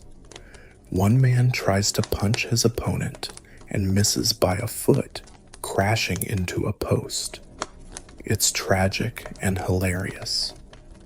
This chaotic scene brings up a fascinating bit of social history regarding the women who ran these places, the alewives. For a long time, brewing was almost exclusively women's work. A woman who brewed good ale could become quite wealthy and independent. But as the industry became more profitable and moved toward hopped beer, which required more capital for equipment, men wanted in. There is a compelling, though often debated, scholarly theory that the modern image of the witch is actually based on the smear campaign used to drive women out of the brewing industry. Think about it. What did an alewife look like? She stood over a large cauldron, the brewing vat. She kept a cat to chase mice away from the grain. She placed a broomstick, the ale stake, outside her door to signal ale was ready, and she often wore a tall, pointed hat so she could be seen in the crowded marketplace. Cauldron, cat, broomstick, pointy hat. Historians still argue whether this iconography was deliberately demonized by the male-dominated brewing guilds to associate female brewers with the occult. Don't buy her ale, she's a witch. Buy my beer, It's pure science. It's a brutal example of early corporate propaganda, and standing here, watching a man hallucinate that a stool is attacking him, you can see how easy it would be to claim that magic was involved in the brew. You push your tankard away. You're not finishing that. The risk of blindness or a 3-day migraine isn't worth the buzz. But the landlord is watching you. In some towns, if an ale conner, remember our friend with the leather pants, caught a landlord selling adulterated ale, the punishment was poetic. The offender would be tied to a chair and dunked in the river, or worse, forced to drink their own entire batch of bad swill in the public square. Looking at the murky liquid, that seems like a death sentence. The fight is spilling over toward your bench.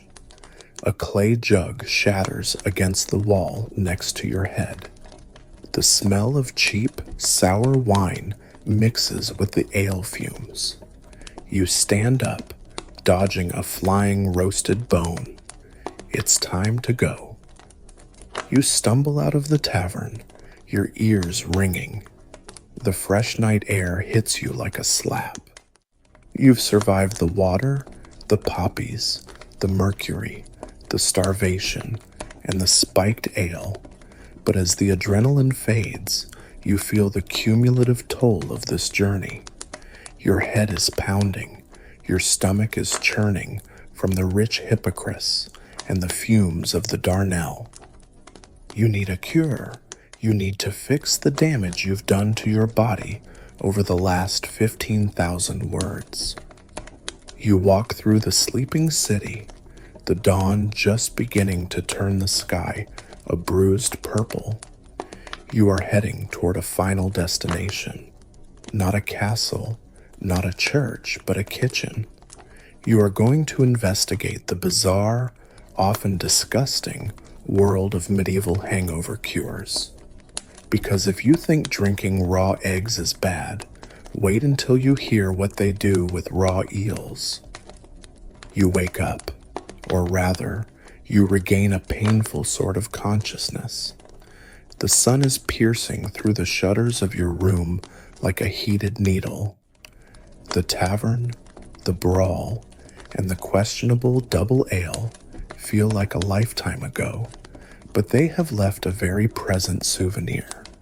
A headache that feels like a team of stonemasons is chipping away at the inside of your skull. Your mouth tastes like sawdust and regret. You are experiencing the universal human condition known as the crapula, the Latin medical term for a hangover. You sit up, groaning. In the modern world, you would reach for ibuprofen, electrolytes, and a greasy breakfast sandwich. But you are in the 14th century. Your medicine cabinet is a pantry of horrors. You stagger to the kitchen table where a physician, or perhaps just a very confident grandmother, has laid out your options. First up, the eel. You stare at the bowl. Swimming, or rather, writhing, in a cup of wine are 2 small, slimy, raw eels. The logic here is a masterpiece of medieval mental gymnastics. According to the medical school of Salerno and various folk traditions, the eel is a cold, wet creature. The wine in your stomach is hot and vaporous. Therefore, if you swallow the eels alive, they will swim around in your stomach, absorb the hot wine vapors, and suffocate the drunkenness from the inside out. It is arguably the most horrific smoothie in history. You pick up the cup, the eels bump against your lip. You decide that the headache is perhaps preferable to having live fish doing laps in your digestive tract. You set it down. Next option, bitter almonds. This is a favorite of the wealthy. You are told to eat 5 or 6 bitter almonds on an empty stomach. The belief is that the bitterness counteracts the sweetness of the wine. Historians and chemists point out a dark irony here. Bitter almonds contain amygdalin, which your body metabolizes into cyanide. So the cure for your alcohol poisoning is a light dusting of cyanide poisoning. The numbness you feel isn't sobriety. It's your nervous system gently shutting down. You push the almonds away.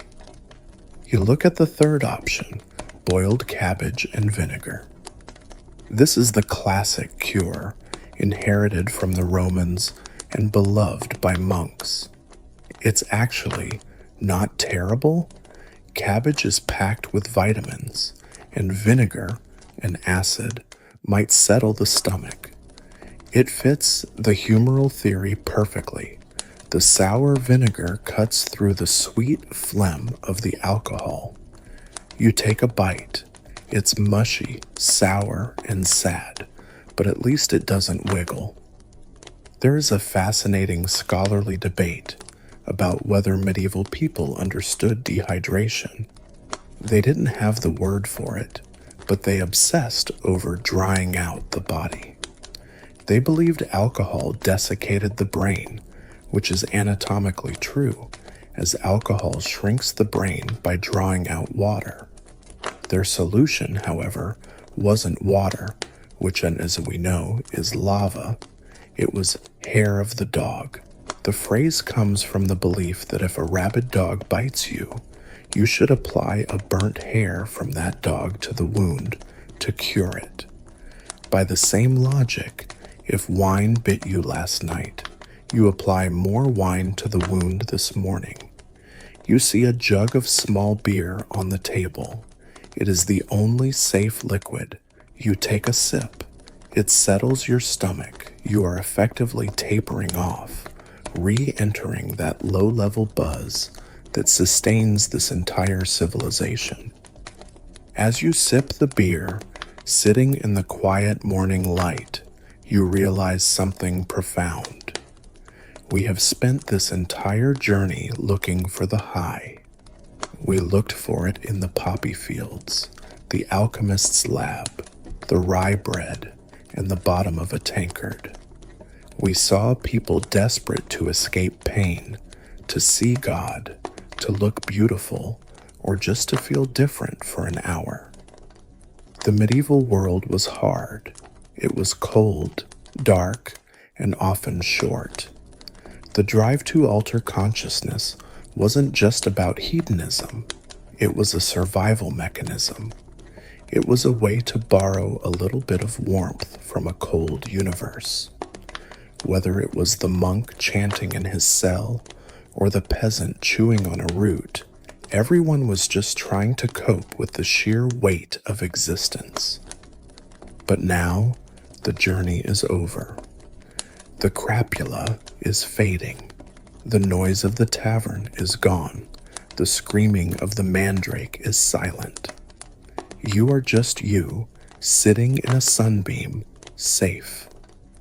You feel a heaviness in your eyelids that has nothing to do with opium or herbs. It is a natural, clean tiredness. You have traveled 1,000 years in a single night. You have survived the poisons and the potions. It is time to let the history book close.